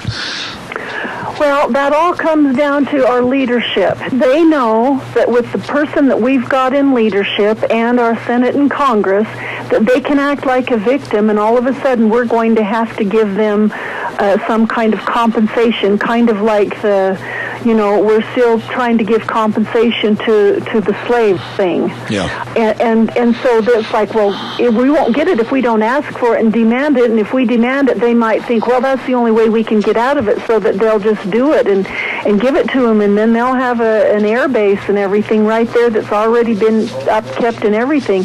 The biggest problem with Cuba is, as long as the Castro brothers are in dictatorship, there is not going to be any changes as far as the people go, when the people in Cuba are the ones who are suffering. If we do anything right now, we give away any of our leverage for bargaining with a new leader. And so we shouldn't do anything. Both of the Castro brothers are extremely old. If we can wait it out, and then when they get a new leader, we can start saying, we could do da-da-da-da-da, and we could help you with this. This would increase your economy, economics and all that other things, and do those kinds of things if you start, and then they start saying this is what you would have to do in order to receive this. But if we give them everything that they're asking for right now, we've lost our leverage for bargaining. I agree. One last thing, and we've got just roughly about 3 minutes left in this program segment. The Tea Party. What's going on locally? Have you got meetings coming up? What's happening? We do. We have a meeting that's 2 weeks from tonight, and the thing that we're going to go over mostly is the school bond information. We're also going to have a report. We had some folks that attended the legislative meeting where they put forth legislation to go to the legislative session that they're having right now. And there were a lot of changes made, and there are a lot of things that the Republicans took on as their platform that actually are Tea Party ideas and liberty ideas, and I think that with the way that they were passed in that meeting, which wasn't all just Tea Party people, of course, there's a chance to have some of those things, some changes made there. So we're going to have a report on that meeting that was in the first week in January, and then we're also going to go over the school bond information and get informed about that. So it would behoove people to come to our meeting and express their feelings about the school bond, and we'd like to become educated about it and see what direction would be good to go. If nothing else, we just need to be educated about what it's all about. All right, now, where do you have your meetings and what time? We have our meetings at the City of Burley in the City Council chambers, which is on the north end of the City Council building right in downtown. It's across from the Burley Post Office. We have them at 7 o'clock. and that's every second Thursday. However, the March meeting, we're having a special meeting on free trade, and so it will be different, but generally the second Thursday of the month. All right, Rita, I thank you so much for a very good conversation this morning. Thank you for being on the program, and we'll look forward to having you back here next Thursday. Thank you. Okay, thanks. Oh, by the way, real quick, are you a football fan? Yes, kind of. I'm hoping for Seattle. Okay, so you have a selection of the Seattle Seahawks winning the Super Bowl. I picked them 30-24. We'll see what happens. Okay, thanks. All right, take care. Rita Ramsey at Ramsey Heating and Electric. I always enjoy having her on the program. Oh, my. About this time of the day, you know where I'm headed. Yes, you do. About this time of the day, I get a little hungry. Had that bowl of cereal at 4 o'clock this morning. Well, I'm hungry, and I'm starving to death. Let's head to some wonderful places to eat. How about Taco Bandito? 2301 Overland Avenue in Burley. Pumpkin empanadas. Oh, my goodness sakes. And, of course, Southern baked burritos, either soft shell or grilled shell. And only Kip knows how to make them. And the Tamalito burritos and all the delicious menu items at Taco Bandito, 2301 Overland in Burley. You stop in and see them today. How about Burgers, etc.? 2 locations to serve you when you're hungry and starving to death. 124 South Oneida in Rupert and 700 North Overland in Burley. Bread bowl soup. On a day like this when it's cloudy and overcast and kind of damp and everything, bread bowl soup, that sounds so good. Monday through Friday, they got a different flavor every day. And don't forget, they got corn dogs, only 99 cents after 3 p.m. Oh, my. You're going to love Burgers, etc. 2 locations, Rupert and Burley. Well, how about Steve-O's? My goodness sakes, 290 South, 600 west of Hayburn. Food made the way you like it. Fresh cut steak fries or regular fries. And, of course, hand-patted hamburger patties made daily with love. And pork chops with salad and choice of potatoes. Oh, my, the menu is fantastic. Friendly people, dedicated staff serving you at Steve-O's, 290 South, 600 west of Hayburn. You stop in and see them today. Well, let's move on over to Duck Uglies. I'm drooling. 163 West Highway 30 in Burley, right next to Berry Equipment and Rental. Oh, my goodness, they got a delicious menu, the ribeye steak and the New York steaks and the shrimp and the salmon, all kinds of delicious sandwiches. And, boy, I'm telling you what, Duck Uglies is kid and family friendly in a non-smoking environment, and they're open Monday through Saturday, 11 a.m. to 10 p.m. Oh, it's good. It's good. At Duck Uglies, 163 West Highway 30 in Burley. And last but not least, as we go through our tour of great places to go if you're hungry and starving to death, don't forget the AC Drive-In. 601 East Main in Burley. Yes, sirree, Bobby. They've got the famous Farmer Brown burgers and the ranch burgers and all kinds of different milkshakes. I mean, just name a flavor, they've got it. Pumpkin, eggnog, everything. And the food always prepared deliciously for you. They've got kids' baskets and everything else. They're located at 601 East Main in Burley, the AC Drive-In, along with all these other great places to go if you're hungry and starving to death. Woo! And I am Super Bowl this Sunday. I'm sure a lot of you are going to have parties. A lot of you are going to be gathered with all your friends and neighbors. I'm sure most of you. If you're like me, I don't care who the New England Patriots are playing. I don't care who they're playing. That's who I'm cheering for because I can't stand Bill Belichick and the New England Patriots. They're good. Got to give the devil their dues. But I sure hope the Seahawks beat them. That ought to just warm the heart of Randy Wynn, for me, a Green Bay Packer fan, saying that I hope the Seattle Seahawks win. Gina, I've got to make a long-distance call real quick, and I'm going to ask you if I can kind of send it back over to you just a minute or so early, and then we'll have a little break for the news, if you wouldn't mind, and I'll be back in about 6 or 7 minutes. How's that?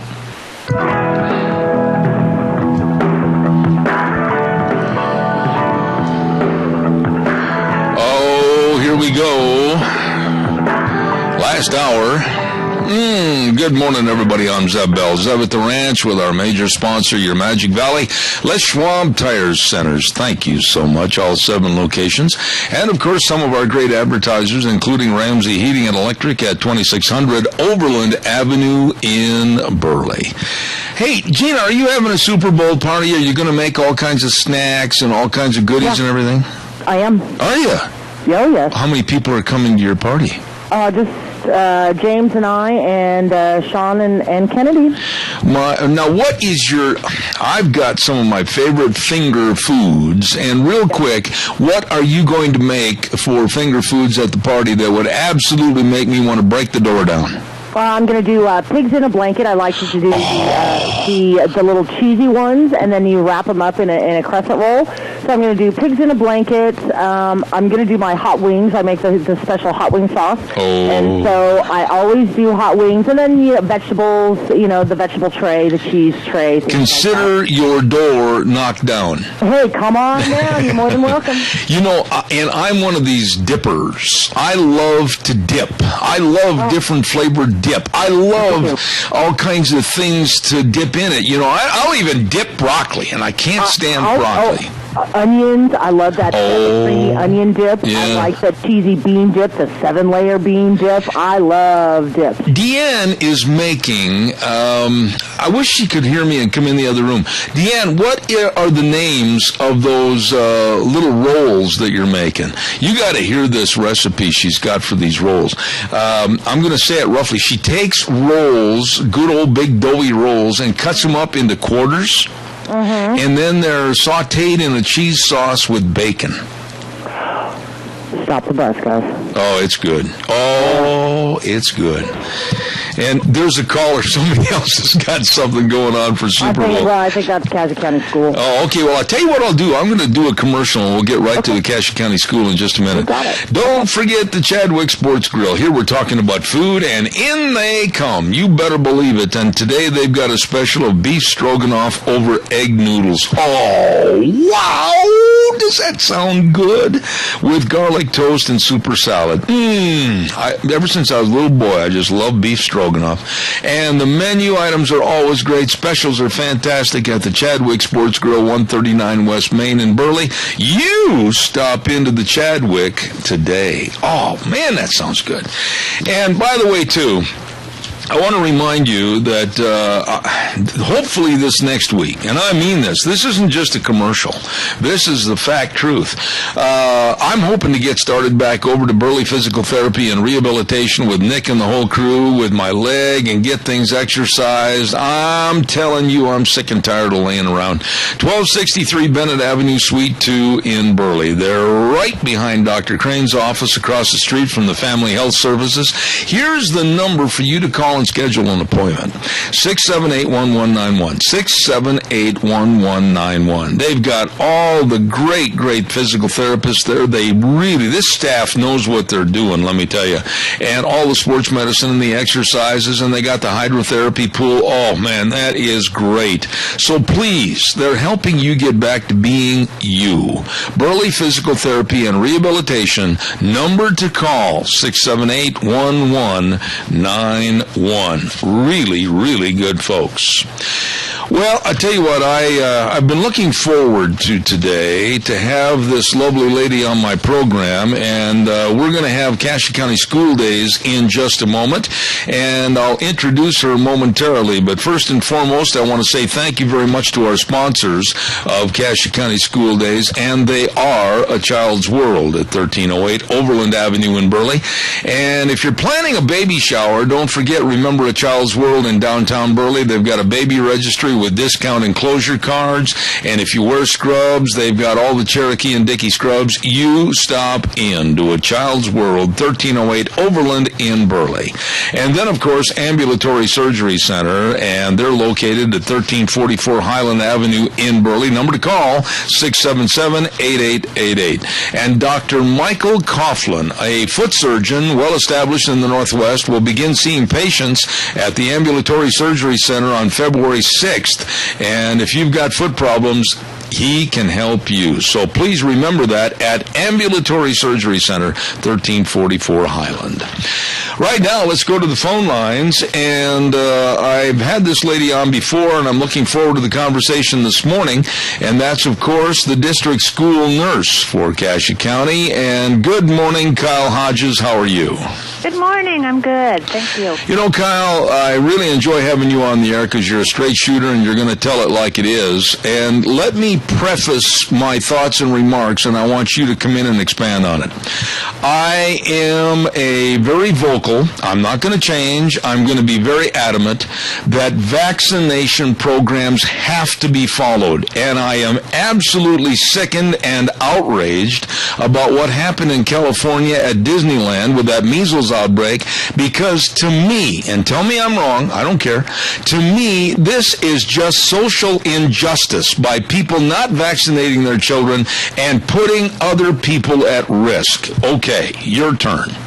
Well, I really agree with you, and, you know, I think sometimes things happen to raise our awareness and start the conversations, and I think if anything positive can come out of this present situation would be that it will raise the awareness of everybody about the importance of immunizations and vaccinations that we have in place to keep people healthy.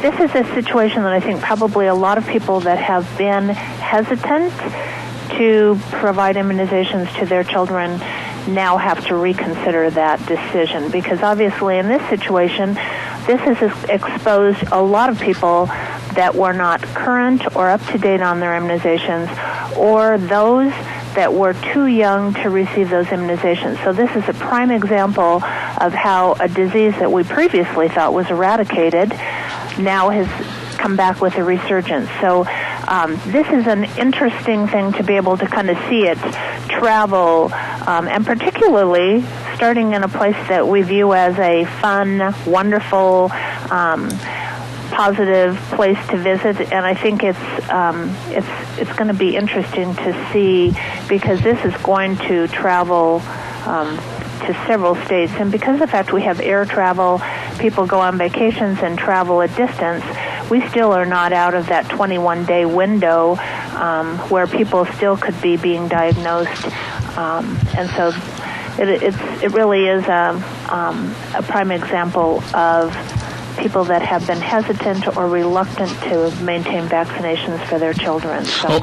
Okay, now, Kyle, I'm going to ask you to speak up a little bit more on the phone so we make sure we don't miss anything. Okay, sorry. I'm one of these kind of guys that I've been there and done that. And you know my feelings about vaccinations because when I was a little boy, I had polio. And for somebody to tell me differently about vaccinations, that's ludicrous. It's not going to happen.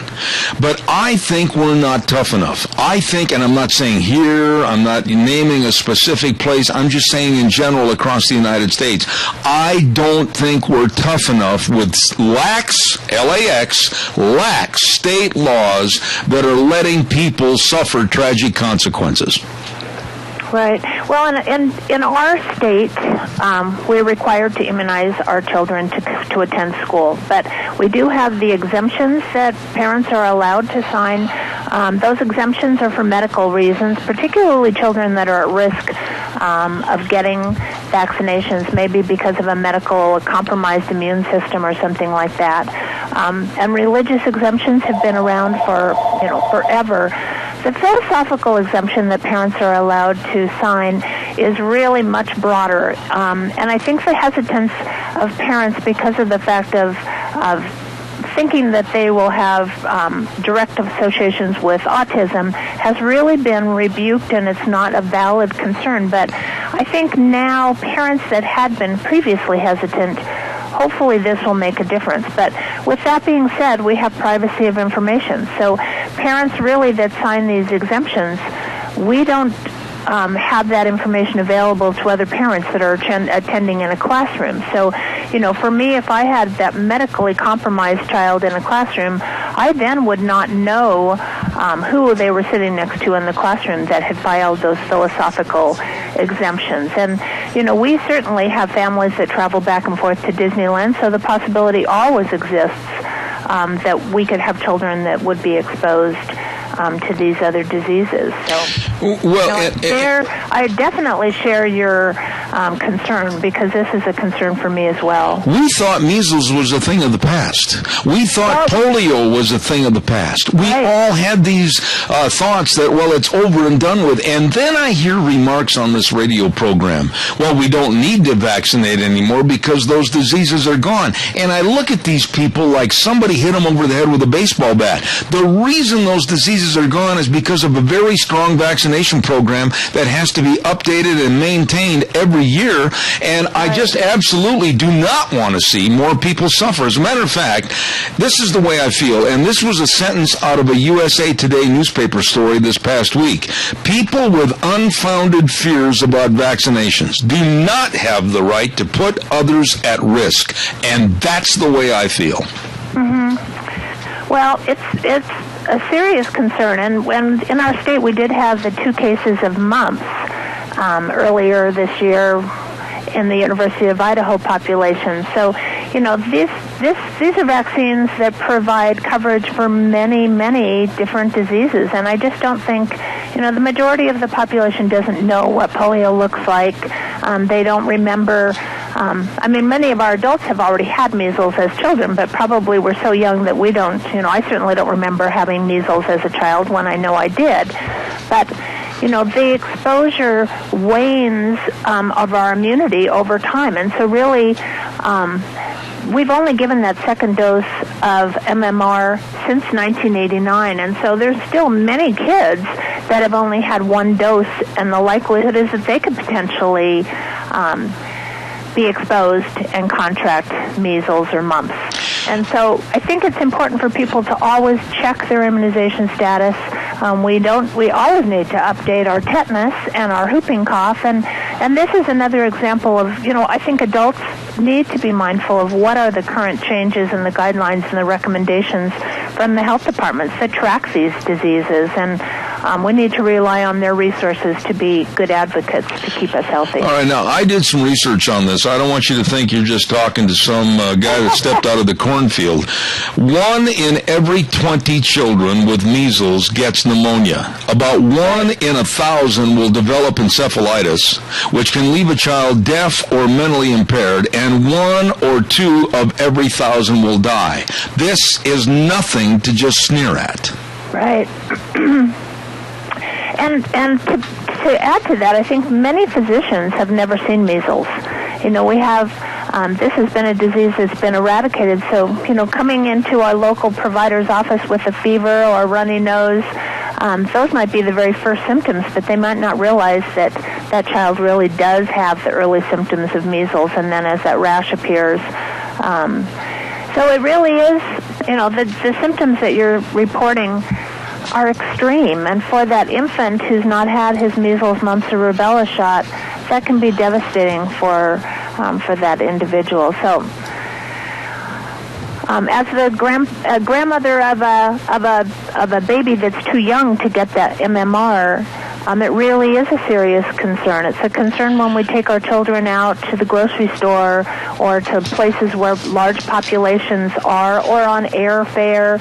When we're not fully vaccinated, we really are exposing young children that are not fully vaccinated to other diseases, and it's a serious concern. All right, now I've got one other thing, and I've only got 2 minutes left, and I want to throw this at you because, I did some research on this. It's not just the kids, not just the younger kids that we're concerned about. We're finding out through some of the studies that I read that the elderly that are up around my age or older, some of the people and the doctors that have done the research are finding that the measles vaccines, etc., have worn off, and they are also subject to children that might be carrying this disease. Right. And what happens is, even if we develop a disease, which many in that age bracket had measles in their childhood, their natural immunity from that disease has worn off, and they would be a candidate for getting a vaccination that would provide them increased immunity and coverage. So I think that's the reason that we need to always talk to our health department and find out what are the appropriate vaccinations that we need to update because we're not fully covered by our natural immunity, and that really is very important. That's important with whooping cough as well, because absolutely. Whooping cough is another active disease that's out there, and it's important for adults to realize they don't have that coverage, and they could actually be exposing a newborn baby or another individual to whooping cough. So we have a lot of diseases that this is a serious conversation to have, and I think just the news right now brings it to the forefront. Absolutely. Those conversations are important. I enjoy talking to you, and I'll look forward to having you back. And if ever you want a pro-vaccination promotion put on this program, you just call me, because you know where I stand on this. I do. Thank you so much for having me. I appreciate it very much. All right. Kyle Hodges, District School Nurse, Cassia County. Thank you so much, and we'll have you back in the future. Thank you. Okay. Have a great day. Thank you. Enjoyed having her on this morning, and I just absolutely, nobody is going to ever get me to change my mind. I'm a pro-vaccination, and I think that everything should be taken care of, because we are seeing these ugly diseases rear their heads, and many people are suffering. We're going to talk to Jeff over at Scows in just a few moments, as a matter of fact. And let's see if he's ready to go. We'll check with Gina. Has he called in yet? No, he's not. Okay. That was quick, short and sweet. We're going to talk to him in just a few minutes. Next Monday on the program, I was going to remind you, we're going to have quite a conversation with Frosty Woolridge in regards to the illegal aliens, especially the ones that are committing felonies and crimes in this country and are on basically a revolving door. They get sent back, they come back. They get sent back, they come back. And there doesn't seem to be anything done to really stop or curtail the problem. So we're going to be talking to Frosty on this next Monday morning at 9:06. Do I have anything else to say here right now? I've got all my commercials out of the way, and we're just going to be waiting right now. We're looking forward to having Jeff Poole call from Scows CarQuest Centers, and let's see if Gina's got him on the phone. No, he didn't answer his cell phone, so I'm calling the shop. Uh-oh. Well, we'll just wait and see. In the interim, give us a call at 436-2244, 1-866-927-4587. Give me a jingle on the landline. We would certainly like to hear from you. Let's see. Bo Bergdahl, story still in limbo. We've reported on it the first of the week. I will not back down. I want to say this. I will not back down on the sources that I talk to that are extremely reputable back in both Washington, D.C. and New York City. Some of the sources that I talk to are also some of the same sources that supply a lot of the information to NBC News and also Fox News. And the news that we had in regards to the charges of Bo Bergdahl for being a deserter, I will stand behind, because, as I said, the people are very reputable. We will see what's going to happen on the story, and I would venture a little bit of a wager.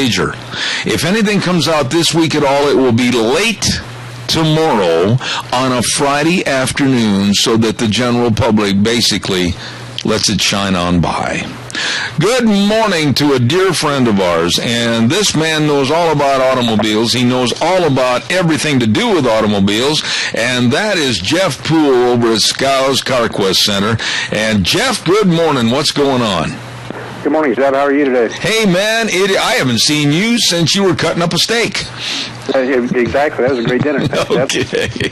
Well, now, I want to kind of have you lump things together a little bit. Scows CarQuest Centers, and there's 3 locations on Overland and Burley, and on East 8th and Highway 25 in Rupert, and Exit 211 I-84 for the big truck center. Give us just kind of a thumbnail sketch about what Scows are doing for the traveling public. Well, you mentioned the 3 locations, and we're very diversified between them locations. Our Burley location offers a full driveline and machine shop, also automotive paint and industrial finishes there on top of all your auto and truck part needs.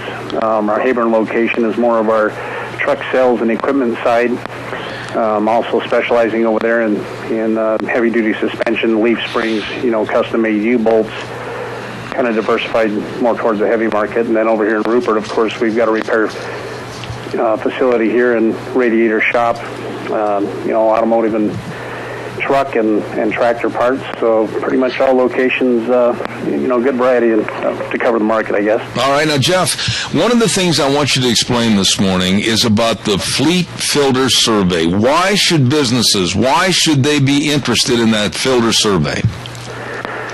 Well, the survey is, it's a great option for the customer. Really, it helps them to speed up operation. Basically, we come out to their shop or farm, basically document every piece of equipment from their, if they want their air compressors, lawn tractors, clear up through their equipment or main tractors, whatever they need there. We document all their filter needs, index them for them, lay it out however they want. They can call us and say, hey, we need filters for truck number 1 and tractor number 55. Oh. We know what they're talking about. We've got a list. It just speeds everything up. Also, on their end of the world, they can go to that same book and they know everything that vehicle takes. They don't have to spend any time searching. Oh, so this really kind of magnifies potential problems and then isolates it on a per vehicle basis so that you can be the helping hand to them when they have a problem. Yeah, with that we record VIN numbers like on trucks. That's real important. That's usually a parts guy's first question is, do you have a VIN number? They call in again, they got truck 55, we've got the VIN number right there. There's no questions, they just tell us what they need and away we go. All right, now let me ask you, is this something that a lot of people, they're saying, oh, that's too much work or I don't have time for it? It really doesn't sound like it's too time consuming. You guys are going to do most of the effort. Well, again, it is definitely a service that we strive to, we're proud of what we do for our customer, and it does take a lot of work. It does take some time, but, once we have this thing completed, we do it pretty proficiently. But the big thing is the benefit in the end is it's a great thing for us and the customer.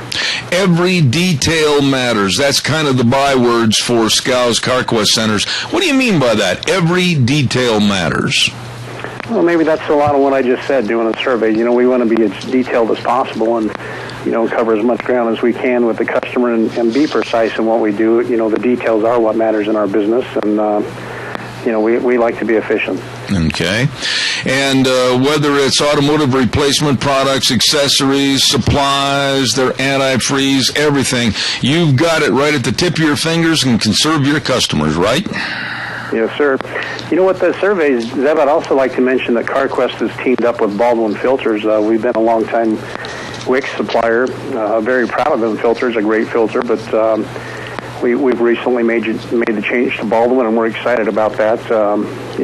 They've been around since 1936, so they're a very reputable company, and they claim to be first to market on a lot of things, so our chances to get newer product faster is going to be a good thing, and I think it's going to be a great thing for us. All right, open Monday through Saturday, 7:30 to 6 p.m., Skow's CarQuest in Rupert, 323 East 8th State Street and Highway 25 in Rupert, along with CarQuest of Burley, 518 Overland, and the Big Truck Center at I-84 Exit 211. Skow's, I'll tell you what, they really care. Every detail matters. Jeff Poole, I appreciate you and everything you do, and we'll keep sending them in for that Fleet Filter Survey, and we'll get that done. Jeff, thanks so much for being on the program. No problem. Have a good day, Zeb. God bless. Thank you very, very much. Bye-bye. Very nice guy. Jeff Poole with Skow's CarQuest Centers, and telling you all about the different services they are doing to help you. We're going to take a little break right now for about 2 or 3 minutes and send it back over to our main studios, and we'll be back with our next guest, Attorney James Herson out of California. You stay tuned. And now, back to Zeb at the Ranch on AM 1230 KVAR. To reach Zeb, call 436-2244 or toll free 1-866-927-4587. And now, here is Zeb Bell. Oh, thank you very much and welcome back. And I really am looking forward to this next conversation. This gentleman, you see him on television quite often, and he's very well respected for knowing what he's talking about. And I'm talking about Attorney James Herson. Good morning, James. How are you? Hold on, I'm switching the phones real quick. Aha, we're having a phone switch, all right. And we've got some interesting topics we're going to be visiting with him about this morning. So whenever Gina gives me the high sign, we'll be all set. Thank you, Gina. Right now, as I mentioned, the gentleman that I always look forward to having on my program, Attorney James Herson in California. Good morning, James. Hey, good morning. How are you? I am good, and I've got a whole bunch of questions about a whole bunch of information this morning, and you're the man for the job. Is it true that you did not go over to Davos, Switzerland to attend the World Economic Forum because they were selling hot dogs for $43? Well, it wasn't. That's not the only reason. The other reason is I wasn't invited. Oh, okay. But it's not my kind of a place, though. You know, I mean, going to a fancy ski place in Switzerland to discuss what the peons in the world should be experiencing in the future. This is a gathering of the richest and most powerful people in the world at Davos, the World Economic Forum.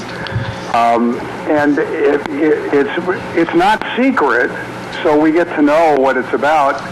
And after the death of Steve Jobs, the former co-founder of Apple, probably the most influential tech executive is the head of Google, Eric Schmidt.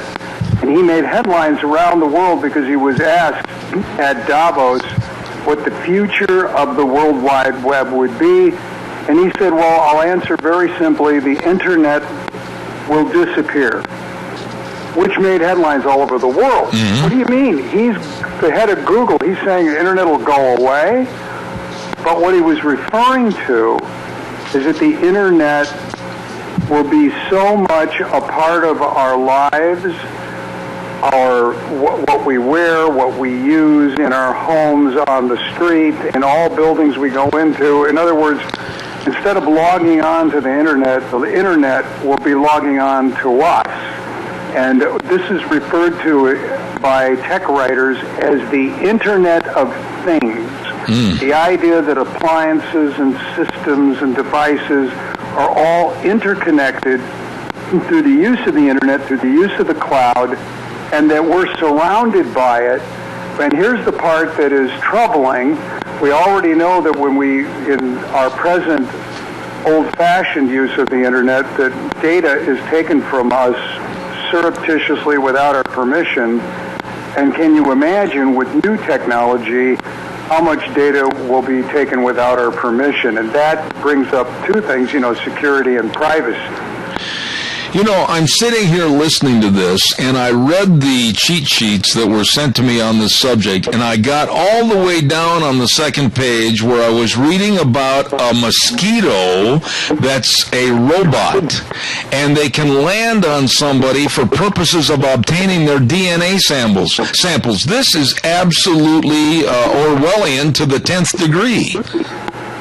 That's a good description, Zeb. Orwellian to the 10th degree, because the famous authors, George Orwell and Aldous Huxley, still wrote these classics about the future, and they didn't envision technology that, according to the people that attended Davos, is already in existence. If you look up drones, you will find that there are already drones the size of flies.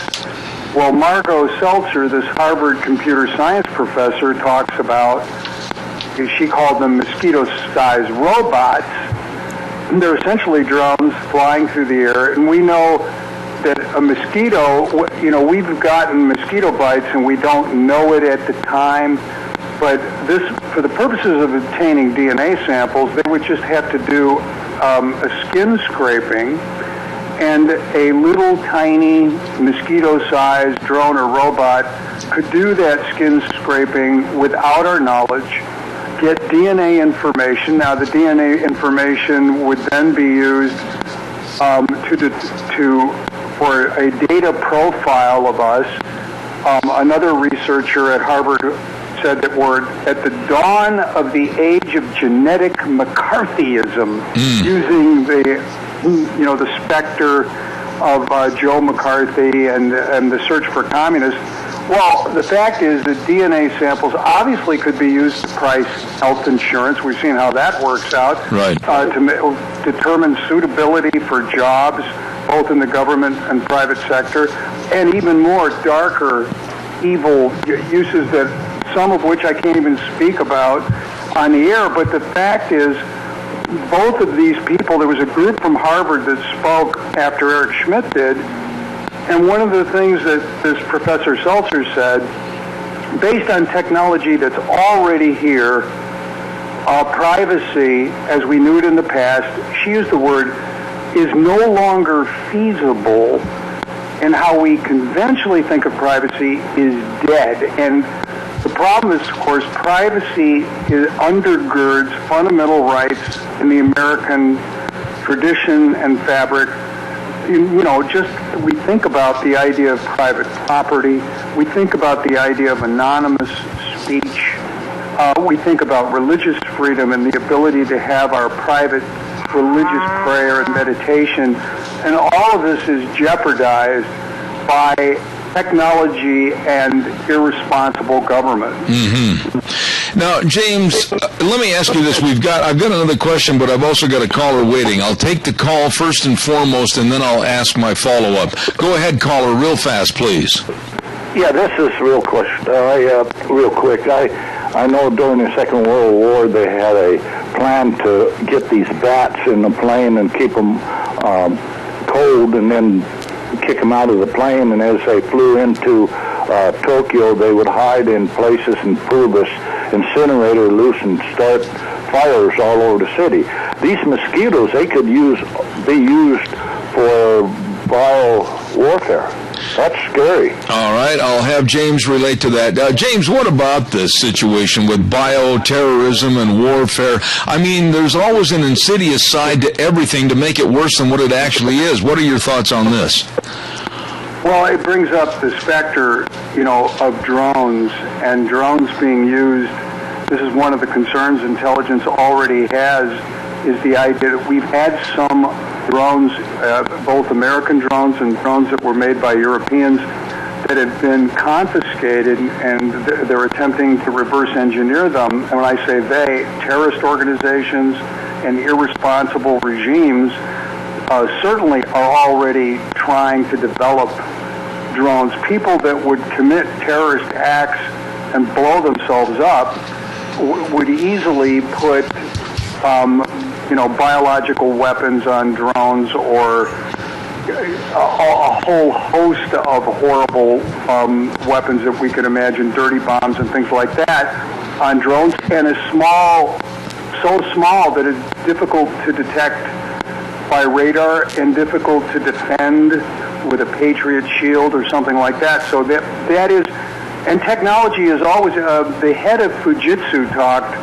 about this idea that technology inevitably is used as a weapon. Mm-hmm. The first person that picked up a rock, when a rock can be used as a hammer, a rock can be used as a tool, well, obviously it was used as a weapon as well.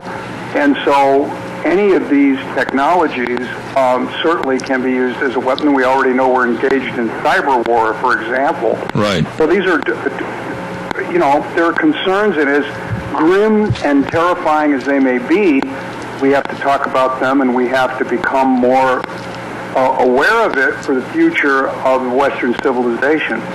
Now, James, this is a question that maybe hasn't come up before, but if anybody can answer it, you can.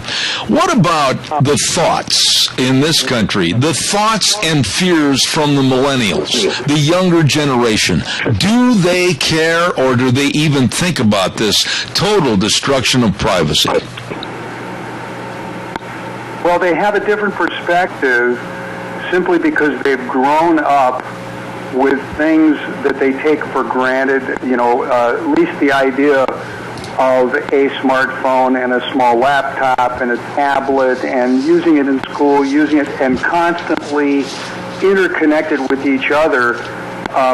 The combination of social media and texting with millennials is something that is so pervasive and so part of their lives that we see this strange phenomenon of people sitting in a home together and not looking at each other and looking at their smartphones.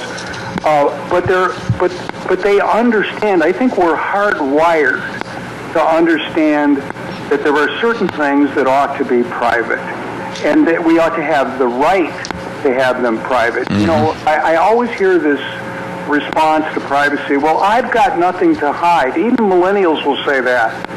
But you ask them, do you live in an apartment? Do you have curtains in your apartment? Is it all right if I see your credit card bills for the last 5 years? Then all of a sudden they change. So they understand viscerally in their heart that there's a difference between giving up a certain amount of privacy and saying I have nothing to hide on my Facebook page, or the kind of giving up of privacy that Joseph Stalin would impose, where there is literally no privacy, and where people are living in fear of, as Aldous Huxley described it, and George Orwell, fear of Big Brother.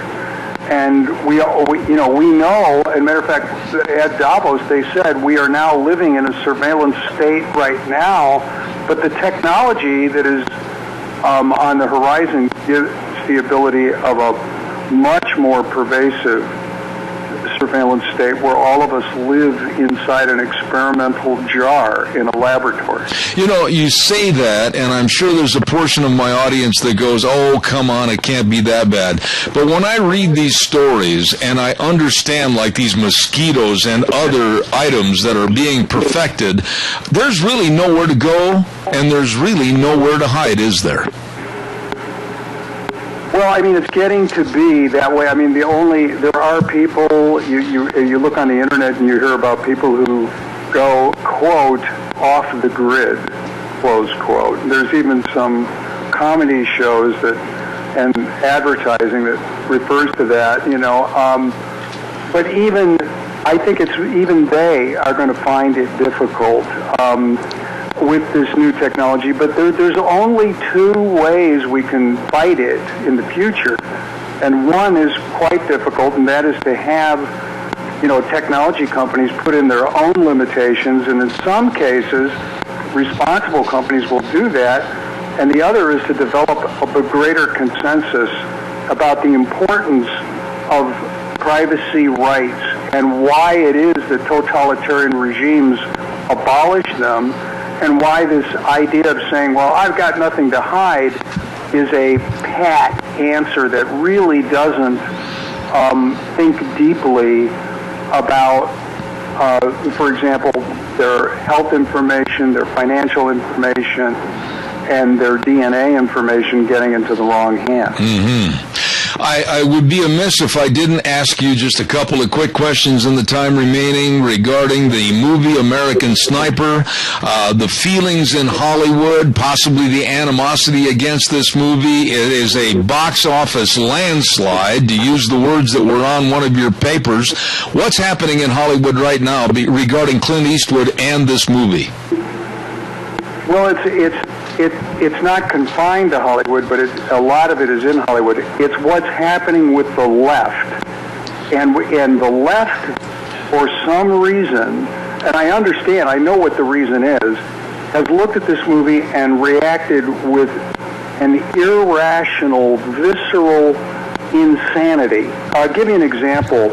Just a few days ago, Rolling Stone magazine published a supposed review of the movie American Sniper, written by Matt Taibbi. This was the headline title of the review.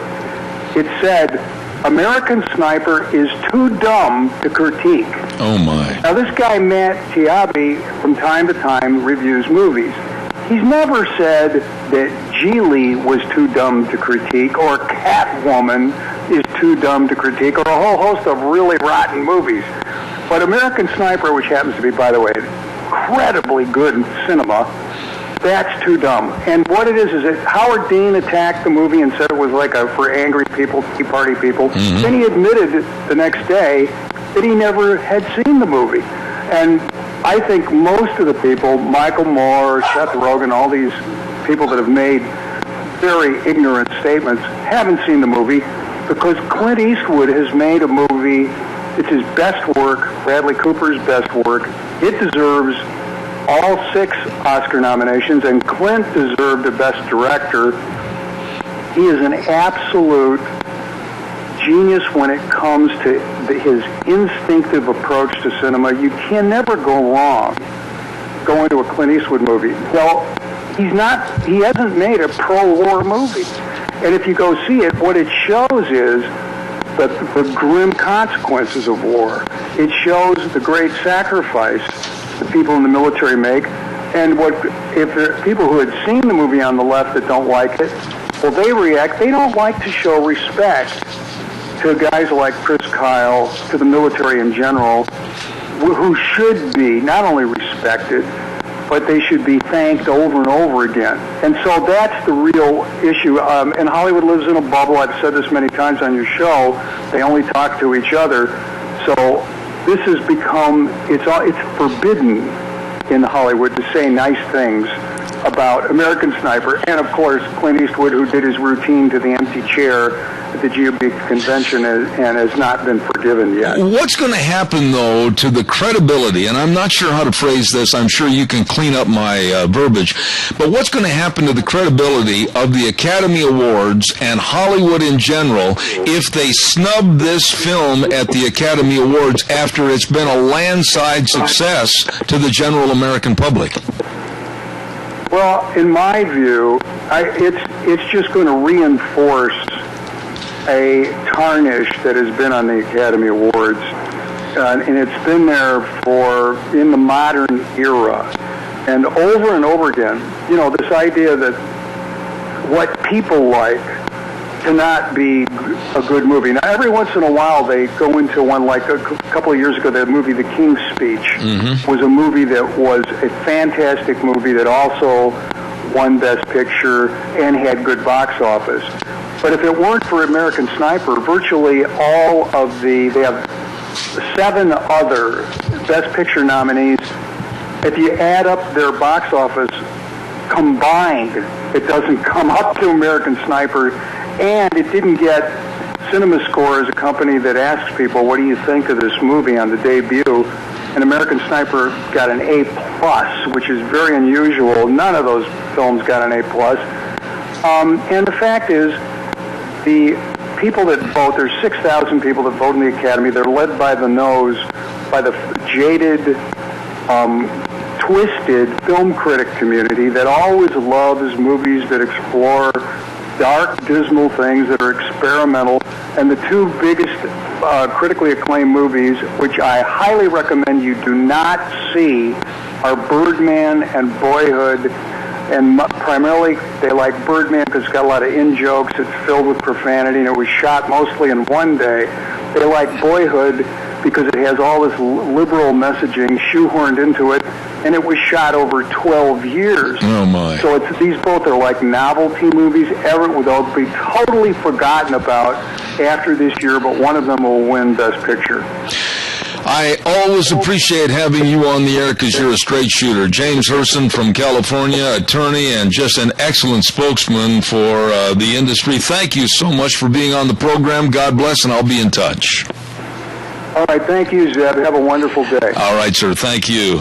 Very, very interesting to have James Herson on our program. He tells it like it is. I got to get Gina on here real quick. Gina, if you're right there, I was noticing a click during the conversation, and it was it's an electric fence line that is arcing, and there's nothing I can do about it. Electric fence line? Where? Outside the studio. Is there any way that we can make sure Monday that's not on? As long as there's no fog and there's no moisture in the air, sure. I'll be over with my wire cutters. Okay, please. Okay. Anyhow, I noticed that a very annoying click, and I apologize for that. But it is electric fence line over by the studio. I'll have to call Kim. Over and out. Anyway, it's time for the weather. Scarrows Meats, 331 North Road, Jerome, 324-7657. The number to call, and believe me, they offer the best of beef, pork, lamb, and wild game. Scarrows Meats, locally owned custom meat processor serving all of southern Idaho for over 20 years. Don Scarrow and the crew, believe me, they're better than everybody else. They guarantee everything they sell. Here now, Michael Rogers weather.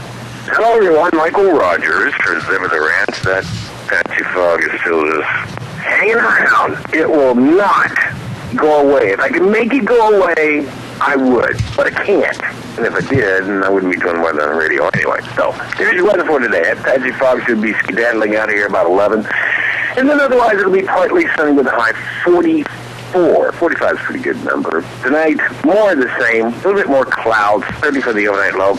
This will continue into the weekend, going into next week, but as the fog tapers off, you're going to get rain in your forecast as you work your way towards Monday. Enjoy the day, enjoy the weather. It's the only weather you got. All right, Michael, thank you very much. And brought to you by Scarrows Meats. Really, really good people. Don Scarrow and the crew at 331 North Road, Jerome. Don't forget, they guarantee everything they sell, and they sell taste one bite at a time. Scarrows Meats over in Jerome. Wow, we had a busy week, and I'm looking forward to next week. Next week, we'll be breaking into a brand spanking new month of February.